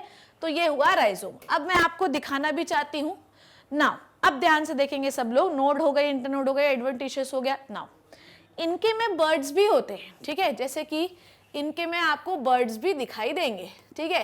बर्ड से ये क्या बना सकते हैं, बताएंगे मुझे, बर्ड से क्या बना सकते हैं, बर्ड से ये अपनी ब्रांचेस भी बना सकते हैं, जिसको ये जमीन के ऊपर उगा सकते हैं, ठीक है। उसके बाद इनके पास स्केली लीव्स भी होती हैं, ठीक है, स्केली लीव्स भी होती हैं। समय आने के बाद, पहले के समय जब ये मैच्योर हो जाते हैं, तो सारी स्केली लीव ड्राई होकर शेड आउट हो जाती हैं, ठीक है। चलो, सो राइजोम क्या होता है, इट ग्रोज पैरेलल और horizontal to the soil surface. इनके पास नोड, इंटरनोड, बर्ड और स्केली लीव्स होती है। Example is ginger banana. Banana जो है ये थोड़ा सा आपको परेशान कर सकता है। बनाना के बारे में मैं आपको बताऊंगी कि राइजोम, और उसको हम लोग एरियल में भी पढ़ेंगे, क्या है वो मैं बताऊंगी आपको, ठीक है। तो बनाना, फर्न्स भी इसका एक एग्जाम्पल है, ठीक है। ओके, तो ये आप देख रहे हैं जिंजर में, तो ये आपको देखो स्केल दिखाई दे रहे हैं, this is the scaly leaves जो कि ड्राई हो चुकी हैं। जब ये जवान था तो इससे लीव्स उगी हुई थी, पर जब ये मैच्योर होने वाला तो सारी स्केली लीव्स ड्राई हो गई। डन, वी आर डन, ठीक है। नाउ अब जो राइजोम है बेसिकली वो दो प्रकार का हो सकता है। तो मैंने आपको क्या बोला कि या तो राइजोम ऐसा लेटा हो सकता है या तो राइजोम जो है जमीन के बाहर, जमीन पर के बाहर भी हो सकता है, ठीक है। देखो तो राइजोम जो है वो दो प्रकार का हो सकता है, जैसा कि आप देख रहे हो यहाँ पर, ये क्या है, रूट स्टॉक, ठीक है, ये क्या है, रूट स्टॉक, और दूसरा है स्ट्रैगलिंग, ठीक है। देखो रूट यहीं पे बता देती हूँ मैं, राइजोम दो प्रकार का होता है, एक होता है रूट स्टॉक। रूट स्टॉक का मतलब ये है कि जो राइजोम बिल्कुल जमीन से, अब क्योंकि अंडरग्राउंड है, क्योंकि क्या है, अंडरग्राउंड है, तो ये कैसा होता है कि अपराइट होता है। कैसा होता है, अपराइट है, ठीक है। राइजोम दो प्रकार का होता है, या तो आप ऐसे होगे या तो आप ऐसे होगे, ठीक है। अब क्या हुआ, ये देखो कि इसका कुछ पार्ट, देखो ये तो आपको लीव्स दिखाई दे रही है, पर इसका कुछ पार्ट जमीन के नीचे है जो कि खड़ा है ऐसा, ठीक है। तो ये क्या होता है, अपराइट होते हैं, जैसे कि Dryopteris, this is the example of Dryopteris, ठीक है। तो ड्रायोप्टेरिस, देखो फर्न्स लिखा होता है ना मैंने, फर्न्स जो है, फर्न्स क्या है, Dryopteris is a type of fern. तो इसमें जो नीचे स्टेम, अंडरग्राउंड स्टेम होता है, वैसा खड़ा खड़ा होता है, that is why it is called as root stock. हम क्या करते हैं, इसी स्टेम को निकाल कर जमीन में लगा देते हैं, क्योंकि स्टॉक का मतलब क्या होता है कि हम इससे नए नए पौधे उगा सकते हैं, इसी को निकाल निकाल के। रूट स्टॉक जमीन के नीचे होता है और इसको निकाल निकाल के उगाते जाओ, ठीक है। नाउ राइजोम स्ट्रैगलिंग हो सकता है। स्ट्रैगलिंग अगर आप देखें तो राइजोम में जमीन के नीचे ऐसा लेटा हुआ हो सकता है, example is ginger and turmeric. तो अगर आप देखें तो ऐसे लाइनिंग लाइनिंग दिखाई देते हैं, इसमें नोड्स और इंटरनोड होते हैं, और इससे एडवेंटिशियस रूट भी बाहर आती हैं, और इनके पास बर्ड्स होती हैं जिससे लीव्स बाहर आती हैं। समय आने पर ये बर्ड्स ड्राई हो जाती है और लीव्स गिर जाती हैं। तो स्केली लीव्स का मतलब क्या है, स्केली लीव्स का मतलब वहां से लीफ उगी थी, पर समय आने पर वो लीव्स जो है वो झड़ गई। So I think we are done with two type of this modification. I think we are done with the two type of modification. आ जाइए, we are done with the rhizome and we are done with the tuber. Now अब हम बात करते हैं corm के बारे में। तो ट्यूबर का एग्जाम्पल मेरे लाल हम लोगों ने क्या पढ़ा, ट्यूबर का एग्जाम्पल हम लोगों ने पढ़ा पोटैटो, ठीक है। और राइजोम का एग्जाम्पल हमने लोगों ने क्या पढ़ा, टर्मरिक एंड जिंजर, ठीक है, ये याद रखना। ना कॉर्म के बारे में आपको सिखाती हूँ, समझाती हूँ, पढ़ाती हूँ। देखो कॉर्म आपके एनसीईआरटी में दिया नहीं हुआ है, बट एक बार देख लो तो सही रहेगा। चलो आ जाओ, कॉर्म। कॉर्म क्या होता है, देखो जैसे जिंजर ऐसी उगती है ना, कॉर्म ऐसा नहीं उगता, कॉर्म ऐसा उगता है, ऐसा ऐसा। कभी आप लोगों ने अरबी देखा है, थोड़ा सा मेरे को एस अलग से सिमेट्री इसकी बनानी चाहिए। कभी अगर आप लोगों ने अरबी देखा हो तो अरबी का कोई सिमेट्री नहीं होता, ठीक है। तो ये सीधा सीधा उगता है। राइजोम कैसा उग रहा था, ऐसा ऐसा उगता था, जिंजर विंजर, ठीक है, ओके। पर कॉर्म कैसा उगता है, ऐसा, ठीक है। अब वर्टिकल उगता है, ठीक है। तो राइजोम कैसा उगता है, हॉरिजॉन्टल, ये कैसा उगता है, वर्टिकल, ठीक है। वर्टिकल मतलब लंबा लंबा उगता है। पर इसमें क्या है, ध्यान से समझना, इसमें क्या होता है, वर्टिकल उगता है, पर इसमें कुछ हॉरिजॉन्टल ऐसी लाइंस पाई जाती हैं, ठीक है। हॉरिजॉन्टल इसमें आपको लाइंस पाई जाती है, और लाइंस का मतलब तो आप समझ ही गए हैं क्या है, लाइंस का मतलब है नोड्स, और इसके बीच की जगह क्या है, इंटरनोड्स, ठीक है। ये क्या है, इंटरनोड। और इसमें ना बच्चों ध्यान से समझना, इसमें बहुत सारी स्केली लीव्स होती हैं, इसमें बहुत सारी स्केली लीव्स होती हैं, और ये बहुत ज़्यादा ऐसे लाइन लाइन लाइन लाइन दिखाई देता है, और ये स्केली लीव समय आने के बाद जो है वो झड़ जाती है, ठीक है। इसका एग्जाम्पल है कोलोकेशिया, कोलोकेशिया, जमीकंद, ठीक है। कोलोकेशिया जो अरबी खाते हैं, और जमीकंद इतने बड़े बड़े से होते हैं जिनको तल के आदमी खाता है, ठीक है। आ जाइए, कॉर्म के बारे में एक बार देख लेते हैं क्या लिखा है मैंने, ये समझ गए आप लोग, ठीक है। अच्छा, पैरेलल का मतलब अगर मैंने सीधा बता दिया होगा तो याद रखना कि पैरेलल भी जमीन के से लिटा हुआ है, ठीक है, ओके ओके, ठीक है। रूट स्टॉक समझ गए, upright with the tip of almost reaching the soil surface, ठीक है, अपराइट सीधा सीधा होता है, ठीक है, ओके। नाउ ट्यूबर भी समझ गए, कॉर्म, ये देखो आ गया कॉर्म का बहुत ही बेहतरीन डायग्राम यहाँ पे मैंने लगाया है। देखो इसमें से भी नोड्स होते हैं, इसमें भी नोड्स होते हैं, और नोड्स का काम आपको पता है लीव्स बनाना होता है। इंटर नोड्स होते हैं, ठीक है। नोड से आप देख रहे हो कि लीव्स ग्रो हो रही हैं, स्केली लीव्स होती हैं, समय आने पे झड़ जाती हैं, ठीक है। स्टेम में तो ऑब्वियसली लीव्स तो ग्रो होंगी ना बच्चों, और जहाँ पर भी नोड और इंटर नोड है वहाँ पर ऑब्वियसली क्या होंगे, लीव्स होंगी। अब भले जमीन के नीचे हो तो क्या हुआ, ग्रो होंगी। इसमें भी क्या होती हैं, एडवेंटिशियस रूट्स होती हैं, ठीक है। इसमें भी क्या होती हैं, एडवेंटिशियस रूट्स आपको दिखाई देती हैं। बहुत बड़ी बड़ी टैप रूट नहीं होंगी, एडवेंटिशियस रूट होंगी। टैप रूट तो भैया मॉडिफिकेशन होता तो मेन रूट कैरेक्टर ही है, ठीक है। और ये कॉर्म है, जिससे डॉटर कॉर्म क्या होते हैं, जहाँ से नए कॉर्म निकलते हैं, ठीक है। सो कॉर्म कहाँ होता है, वर्टिकली ग्रो होता है, सीधा सीधा ग्रो होता है सॉइल सरफेस के नीचे, अनब्रांच्ड होता है, एक कॉर्म एक में एक ही कॉर्म उगता है, ठीक है। इसमें nodes, internodes, birds, scaly leaves होते हैं, एग्जाम्पल इज कोलोकेशिया और जमीकंद, ठीक है। डन, ये आपके एनसीईआरटी में नहीं दिया है बट यू शुड रिमेंबर, ठीक है। तो अब हम लोग ये वाला लिख लें, यहाँ पर इसका एग्जाम्पल लिख लें क्या, ओके। सो इसका एग्जाम्पल मैं लिख लेती हूँ, कोलोकेशिया, कोलोकेशिया और जमीकंद। डन। अब मैं आपको बताती हूँ बल्ब के बारे में। बल्ब का एग्जाम्पल है अनियन और गार्लिक, ठीक है, और लिली, अनियन, गार्लिक और लिली, इन तीनों में थोड़ा सा अंतर है। चलिए देखते हैं क्या है अंतर, आ जाइए। खैर मैं अनियन और गार्लिक का ही बताऊंगी, है ना।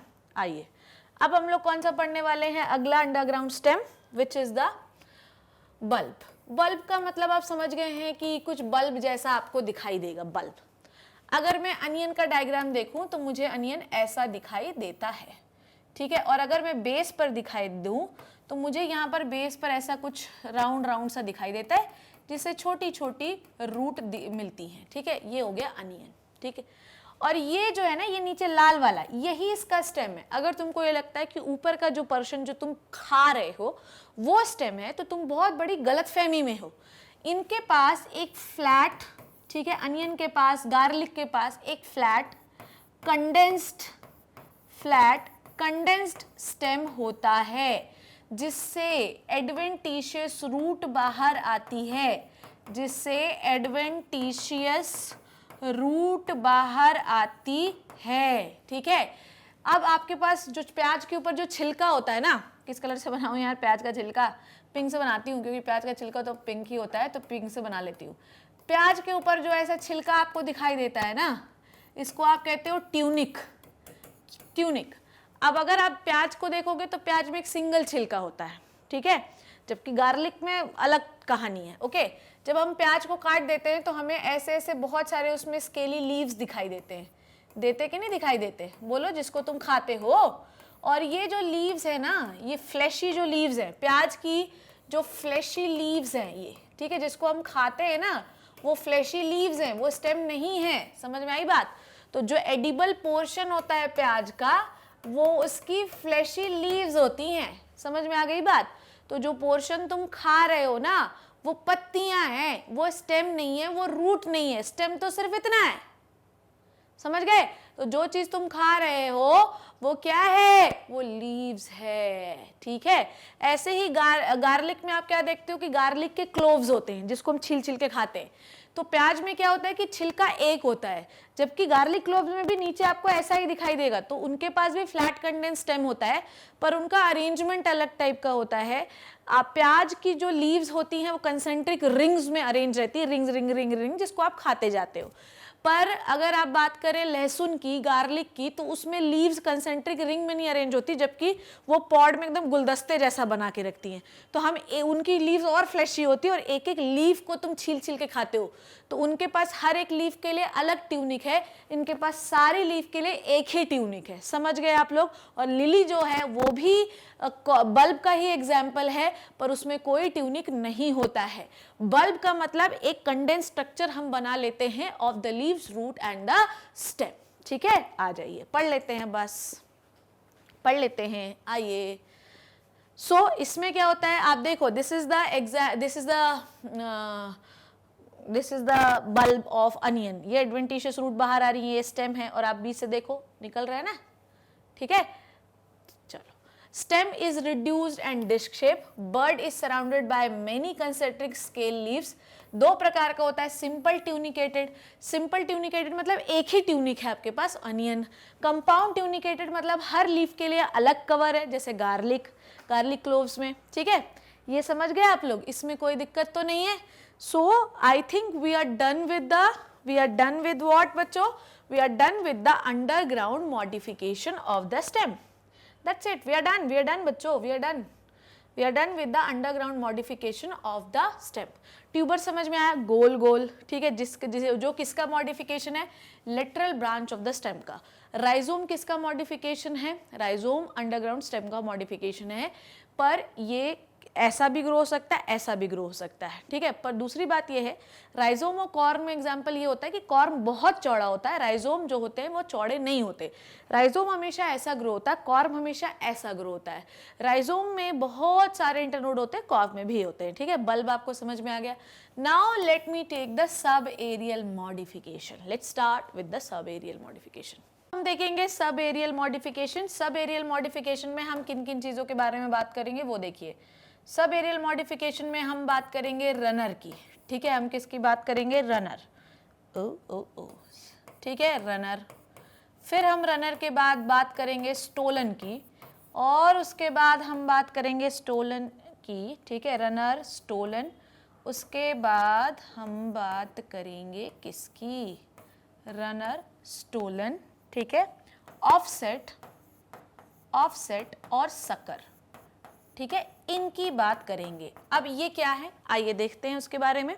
चलिए, सब एरियल का मतलब समझ गए ना कि कोई भी चीज जो थोड़ा जमीन के ऊपर हो, थोड़ा जमीन के बाहर हो, मतलब जमीन के आसपास हो। नाउ अरे यार, ये तो एरियल मॉडिफिकेशन आ गया, चलो कोई बात नहीं, आइए ये आ गए। सब एरियल मॉडिफिकेशन में ये ऑफसेट है, अभी बताती हूँ मैं। आइए सबसे पहले, ओहो, सबसे पहले हमें देखना है रनर के बारे में, ठीक है। सब एरियल मॉडिफिकेशन है, वीक होते हैं। रनर क्या है वो आप ध्यान से समझिए, मैं आपको स्लाइड से समझाती हूँ। देखो, रनर जो होते हैं, ध्यान से समझना है ना। ओके, थोड़े से मुझे पेजेस और ऐड करने पड़ेंगे इसमें।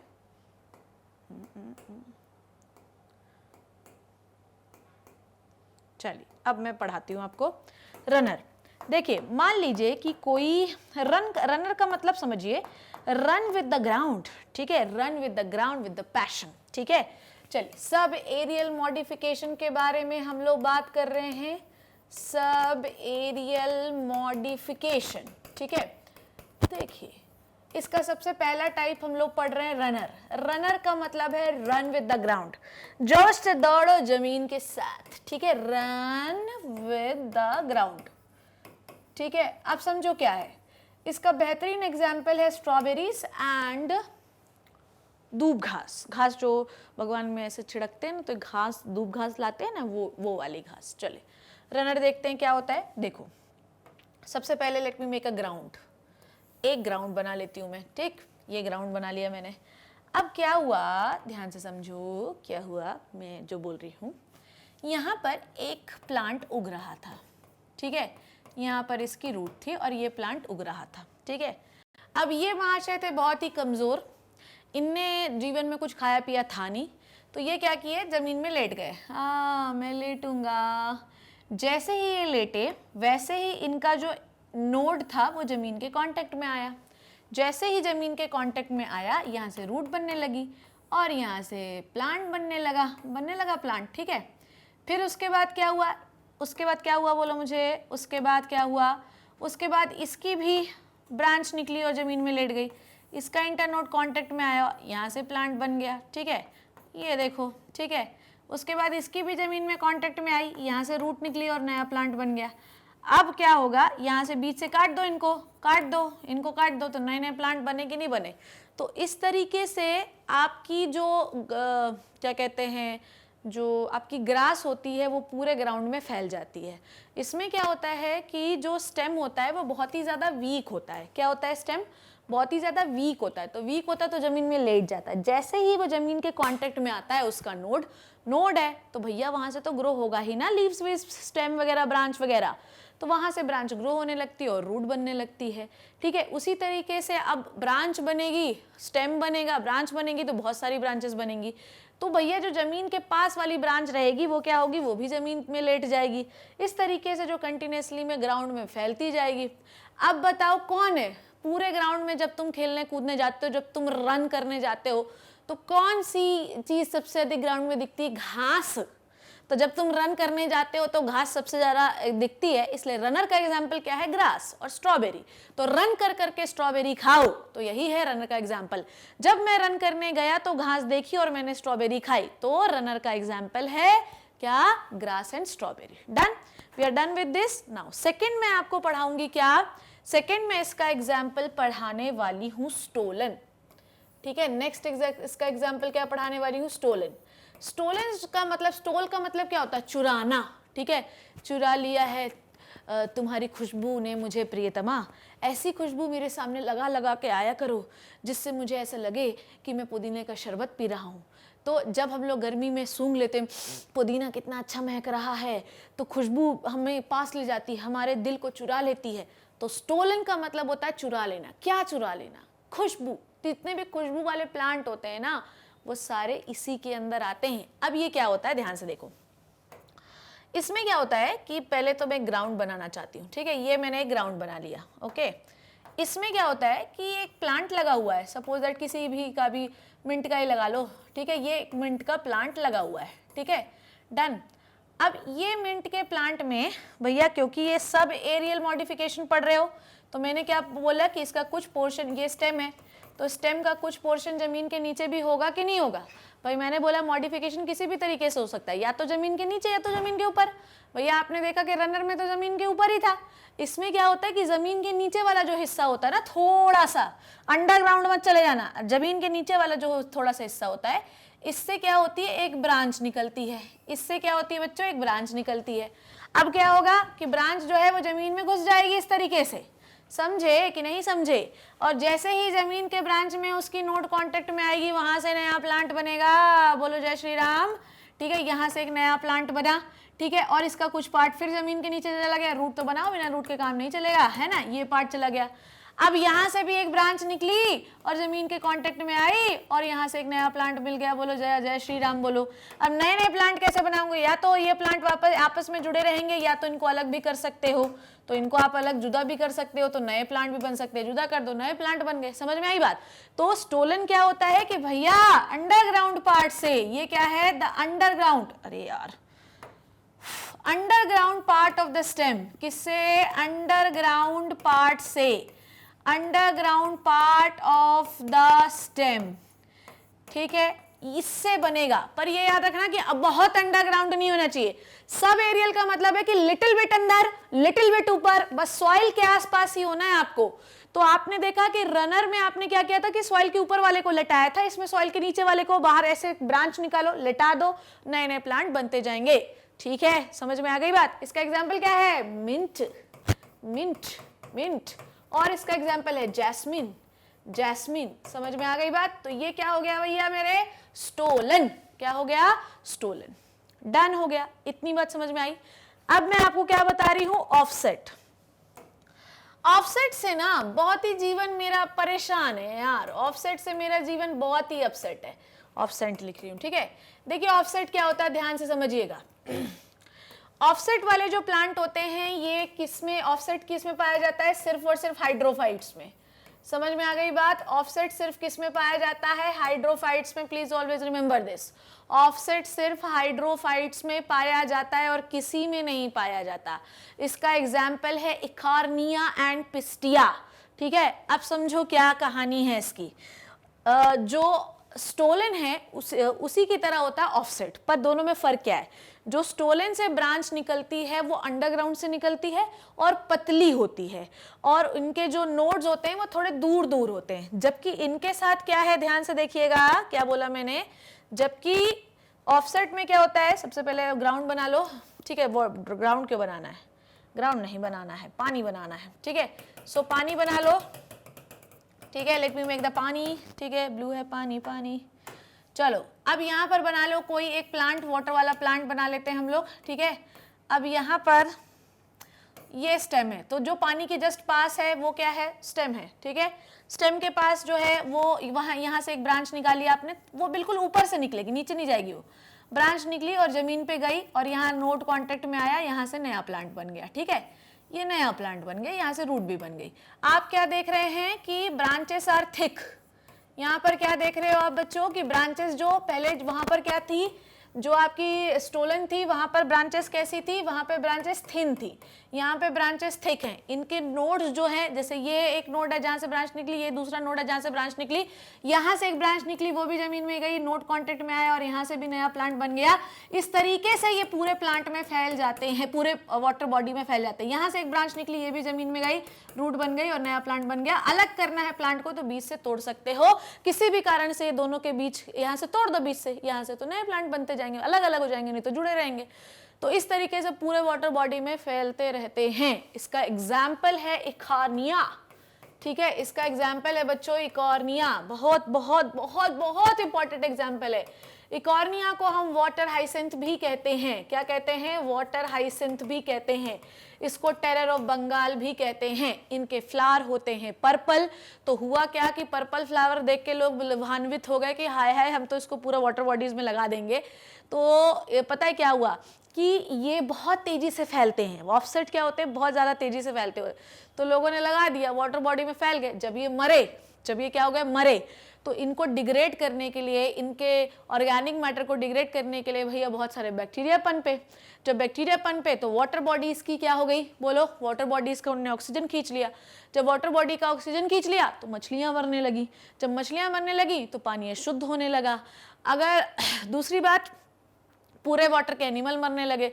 इनका रेट ऑफ ट्रांसपिरेशन बहुत ज़्यादा होता है, इकॉर्निया का बहुत ज़्यादा रेट ऑफ ट्रांसपिरेशन होता है, तो उन्होंने पूरा पूरा पॉन्ड सुखा दिया, यूट्रोफिकेशन करा दिया। That is why the eichhornia is called as terror of Bengal.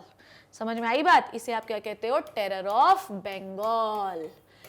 लोगों ने लगा तो लिया, अब पछता रहे हैं, अब वो खत्म ही नहीं हो रहा है, इसे कहते हैं टेरर ऑफ बंगाल। इसका दूसरा एग्जाम्पल है पिस्टिया।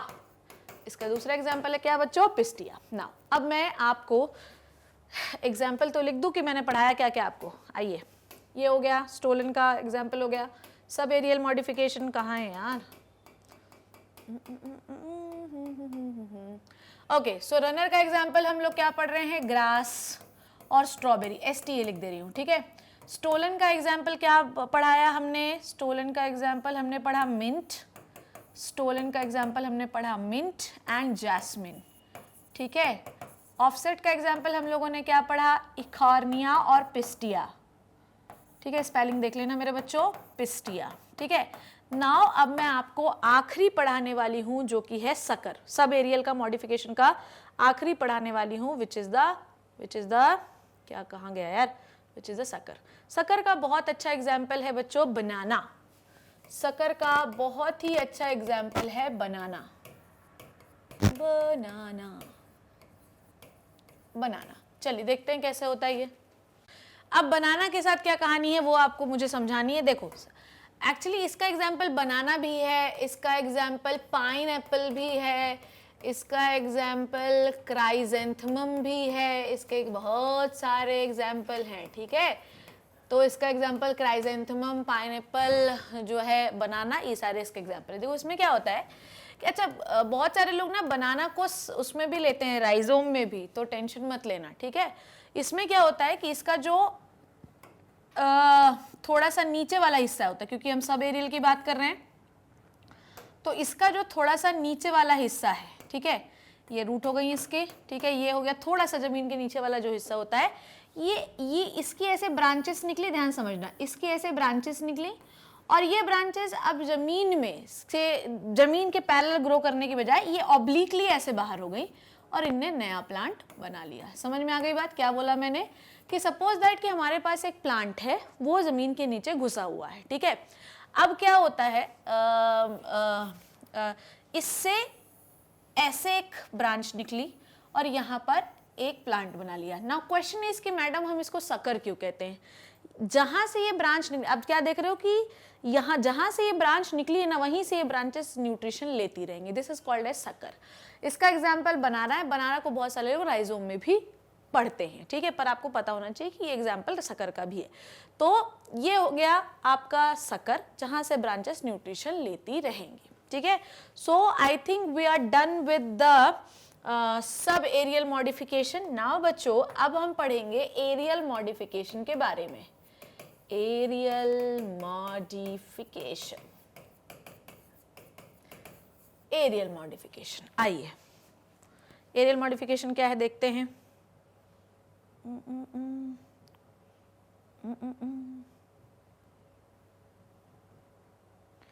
आइए आइए आइए आइए, चलिए एरियल मॉडिफिकेशन में मैं आपको पढ़ाऊंगी टेंड्रिल्स के बारे में, ठीक है। एरियल मॉडिफिकेशन में मैं आपको पढ़ाऊंगी थॉर्न्स के बारे में।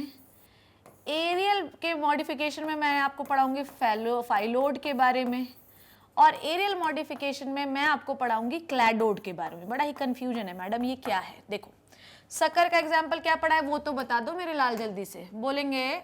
सबसे पहले हमने पढ़ा पाइनएप्पल में इसका एग्जाम्पल, ठीक है, पाइन एप्पल, ठीक है। फिर हमने पढ़ा बनाना, ठीक है। फिर हमने पढ़ा क्राइजेंथेमम, क्राइजेंथेमम, ठीक है, ये पढ़ा। एरियल मॉडिफिकेशन में सबसे पहले हम बात कर रहे हैं टेंड्रिल।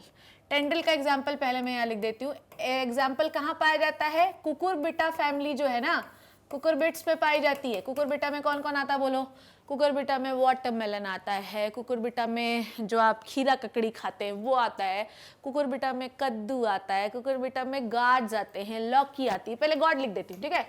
गॉड समझ गए ना, लौकी, कद्दू, बिटर गॉड, वाटरमेलन इसके अंदर आता है, बहुत सारे तो आते हैं यार, ये सारे इसके अंदर आते हैं cucurbits. Now what is the tendril?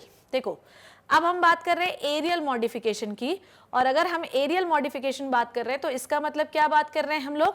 Madam aerial modification बात कर रहे हैं मतलब कि ये है कि जितना भी मॉडिफिकेशन होगा वो जमीन के ऊपर वाले हिस्से में होगा। बिल्कुल सही बात है। अब यहाँ पर मैं टेंड्रिल्स बता रही हूँ आपको, टेंड्रिल और थॉर्न एक साथ बता दूंगी, ठीक है। Tendril, okay. देखिए टेंड्रिल थोड़ा और इधर लिखना पड़ेगा क्योंकि मुझे और भी चलिए देखिए टेंड्रिल क्या है। टेंड्रिल्स, ये स्टेम है, ये लीफ है, ठीक है। इससे यहां पर कौन सी बर्ड होती है? एक्सिलरी बर्ड होती है कि नहीं होती है? अब ये एक्सिलरी बर्ड जो है ये मॉडिफाई हो जाती है टेंड्रिल में। देखो मैंने जब आपको पढ़ाया था मॉडिफिकेशन हम बात कर रहे हैं, तो स्टेम के मॉडिफिकेशन, स्टेम का ही पार्ट है ना बर्ड, तो अगर बर्ड भी मॉडिफाई होगी तो it is the part of stem ना, समझे मेरी बात को? Bird is the part of stem. तो अगर स्टेम का मॉडिफिकेशन पढ़ रहे हैं तो हमें बर्ड का भी मॉडिफिकेशन पढ़ना पड़ेगा, ठीक है। सो ये क्या है? Axillary bird. ये क्या है बच्चों? एक्सिलरी बर्ड, ठीक है। अब ये एक्सिलरी बर्ड जो है ये मॉडिफाई हो जाती है किसमें? टेंड्रिल्स में। किसमें मॉडिफाई हो जाती है? टेंड्रिल्स में, ठीक है। ये टेंड्रिल किस में काम करते हैं? सपोर्ट में काम करते हैं, ठीक है। अब टेंड्रिल का एग्जाम्पल हम लोगों ने क्या पढ़ा? वाटरमेलन पढ़ा, वाटरमेलन पढ़ा। टेंड्रिल का एग्जाम्पल हमने क्या पढ़ा? गॉड्स पढ़े, लौकी, कद्दू, तुरई, ठीक है, ये सब पढ़ा। उसके बाद इसका एग्जाम्पल गॉड हो गया, वाटरमेलन हो गया, कद्दू हो गया, बहुत सारी चीजें हो गई, ठीक है। कुकुरबिट फैमिली लिख देती हूँ पूरी, कुकुरबिट फैमिली, ठीक है, ये हो गया। अब आप समझो कि टेंड्रिल किस में पाया जा रहा है? स्टेम में। पर आपको पता है कि टेंड्रिल जो है ना वो लीफ का भी मॉडिफिकेशन हो सकता है। पी जो होता है ना, पी की लीव्स में पाए जाते हैं टेंड्रिल्स, ठीक है, समझ में आई बात? तो टेंड्रिल यहाँ पर भी सपोर्ट का ही काम कर रहे हैं और टेंड्रिल यहाँ पर भी सपोर्ट का ही काम कर रहे हैं, दोनों। पर इन दोनों का जो ओरिजिन है वो अलग है। यहाँ पर टेंड्रिल स्टेम का मॉडिफिकेशन है, वहां पर टेंड्रिल लीफ का मॉडिफिकेशन है, पर फंक्शन दोनों का क्या है? सेम। तो आपका ओरिजिन डिफरेंट है और फंक्शन सेम है, तो आप कैसे ऑर्गन हो गए बच्चों? Analogous organ. क्या हो गए? Analogous organ. हुए कि नहीं हुए भैया? पी में जो टेंड्रिल है वो लीफ का मॉडिफिकेशन है, जबकि स्टेम में जो टेंड्रिल है वो स्टेम का मॉडिफिकेशन है। तो दोनों का ओरिजिन तो अलग है, जबकि दोनों का फंक्शन क्या है? सपोर्ट। तो ये कैसे ऑर्गन हुए? एनालॉगस। डन हो गया टेंड्रिल के बाद। अब हम आते हैं थॉर्न्स में, ठीक है। नाउ अब हम आएंगे थॉर्न्स पे। थॉर्न्स का मतलब है कांटे, ठीक है। थॉर्न्स का मतलब क्या है मेरे बच्चों? कांटे। अब क्या होता है, यही जो एक्सिलरी बर्ड है, यही एक्सिलरी बर्ड थॉर्न में मॉडिफाई हो जाती है, जैसे वहां टेंड्रिल पे हुई थी ना, वैसे ही यहाँ पर किस में मॉडिफाई हो जाती है? थॉर्न में मॉडिफाई हो जाती है। ये क्या किसका काम करेगी? प्रोटेक्शन का काम करेगी। पर एग्जाम्पल देखो क्या करे, किस में पाए जाते हैं, बोगनवेलिया, ठीक है, बोगनवेलिया स्पेलिंग चेक करने में बच्चों, ठीक है, बोगनवेलिया का एग्जाम्पल है थॉर्न मॉडिफिकेशन, और सिट्रस नींबू संतरा इन सब में भी अच्छे तीखे कांटे होते हैं। अब लीफ में भी कांटे होते हैं, जैसे कि अगर आप कैक्टस में देखें, कैक्टस में ये जो चीजें आपको दिखाई देती हैं ये है इसका स्टेम, इनकी जो लीफ होती हैं वो ट्रांसपिरेशन बचाने के लिए मॉडिफाई हो जाती हैं कांटों में, समझ में आई बात, मॉडिफाई हो जाती हैं कांटों में, इनके साथ भी यही है, ठीक है, प्रोटेक्शन भी देती है, ट्रांसपिरेशन रोकती है, इनके साथ भी यही है, सेम का फंक्शन है दोनों का। तो ये क्या है, ये क्या है, थॉर्न्स, पर ये जो थॉर्न्स हैं ये क्या है, मॉडिफाइड लीव्स है, कैक्टस में जो थॉर्न्स बनते हैं वो मॉडिफाइड लीव्स है, पर यहां पर जो थॉर्न बनते हैं वो मॉडिफाइड स्टेम है। तो इनके थॉर्न्स और इनका भी थॉर्न क्या है बच्चों, एनालॉगस ऑर्गन, जिनके फंक्शन तो सेम है पर ओरिजिन क्या है, डिफरेंट। पर अब तुम मुझे बताओ स्टेम का ये टेंड्रिल स्टेम मॉडिफिकेशन में टेंड्रिल प्लस थॉर्न क्या है, बोलिए, इन दोनों का फंक्शन डिफरेंट है पर इन दोनों का ओरिजिन सेम है, दोनों स्टेम के मॉडिफिकेशन है, स्टेम से ओरिजिनेट हुए हैं।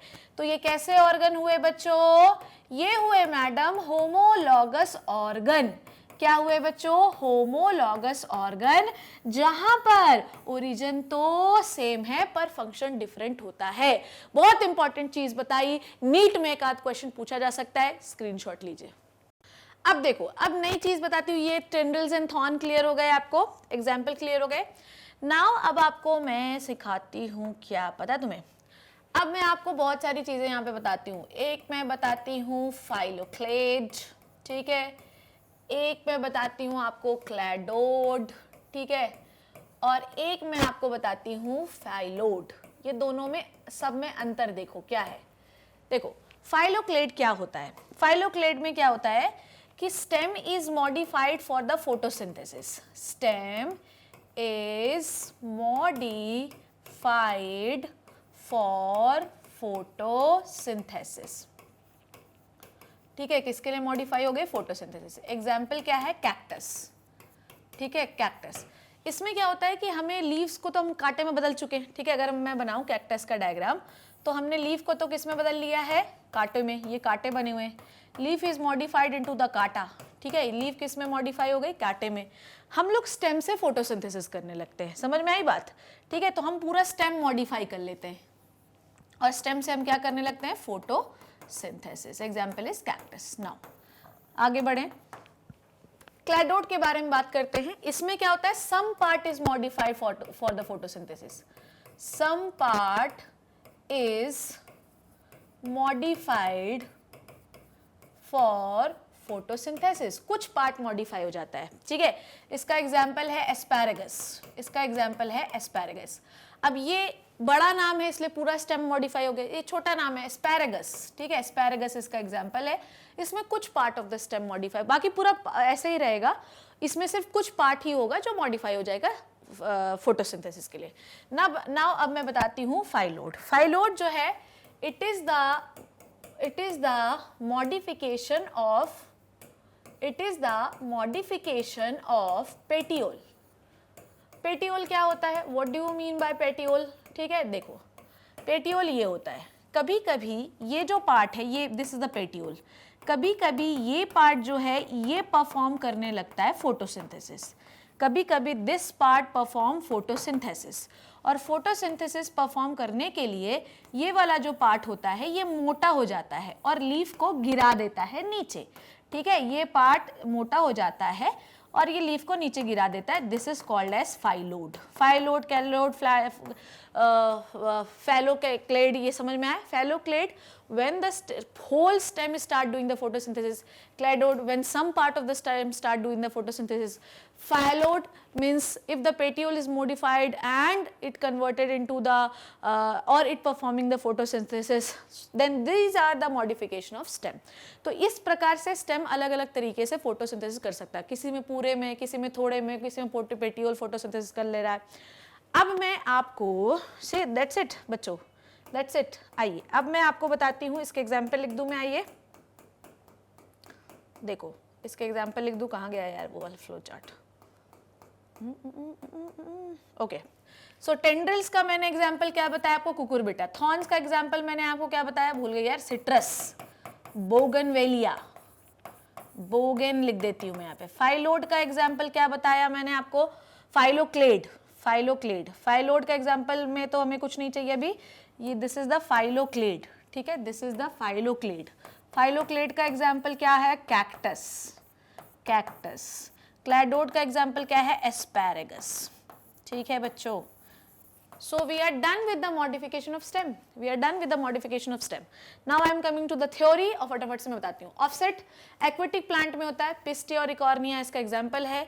इसमें lateral branches निकलती हैं, इसमें short internodes होते हैं, distance between the two nodes decreases, each node bear the rosette of the leaves above the cluster of root below। ठीक है, इसमें क्या हुआ कि देखो offset और क्या कहते हैं इसमें रनर्स में, ठीक है, इनमें फ़र्क यही होता है कि दोनों की ब्रांचेस में फ़र्क होता है। जैसे कि ऑफसेट में कहाँ गया यार, हाँ, स्टोलन और ऑफसेट में फ़र्क ये होता है कि स्टोलन की जो ब्रांच होती है वो लंबी होती है, पतली होती है, जबकि ऑफसेट की जो ब्रांच होती है वो कैसी होती है, मोटी होती है और छोटी होती है। मैकेनिज्म दोनों का सेम है।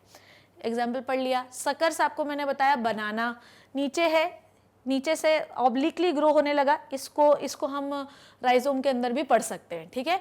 So some part plant like banana, pineapple, the lateral branches originated from the basal underground portion of the main stem, they grow below the surface of soil some distance and they emerge out obliquely and to form the aerial shoot, ठीक है।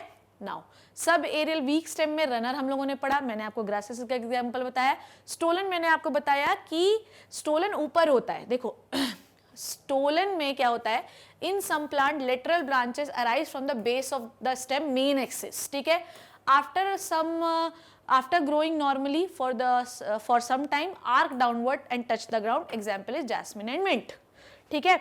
उसके बाद मैंने आपको पढ़ाया, वो वाला तो पढ़ाया नहीं यार मैंने, क्या नाम से, अभी aerial modification, aerial modification, thorns and tendrils, thorn and okay.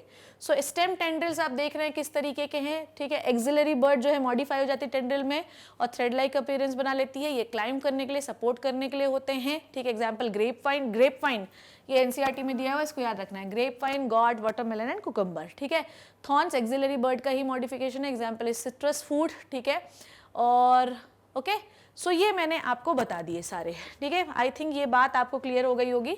एक बार मैं आपको पूरी चीज़ें फिर से बता देती हूँ, ठीक है। हम लोगों ने क्या क्या पढ़ा, अंडरग्राउंड स्टेम हम लोगों ने शुरू किया था।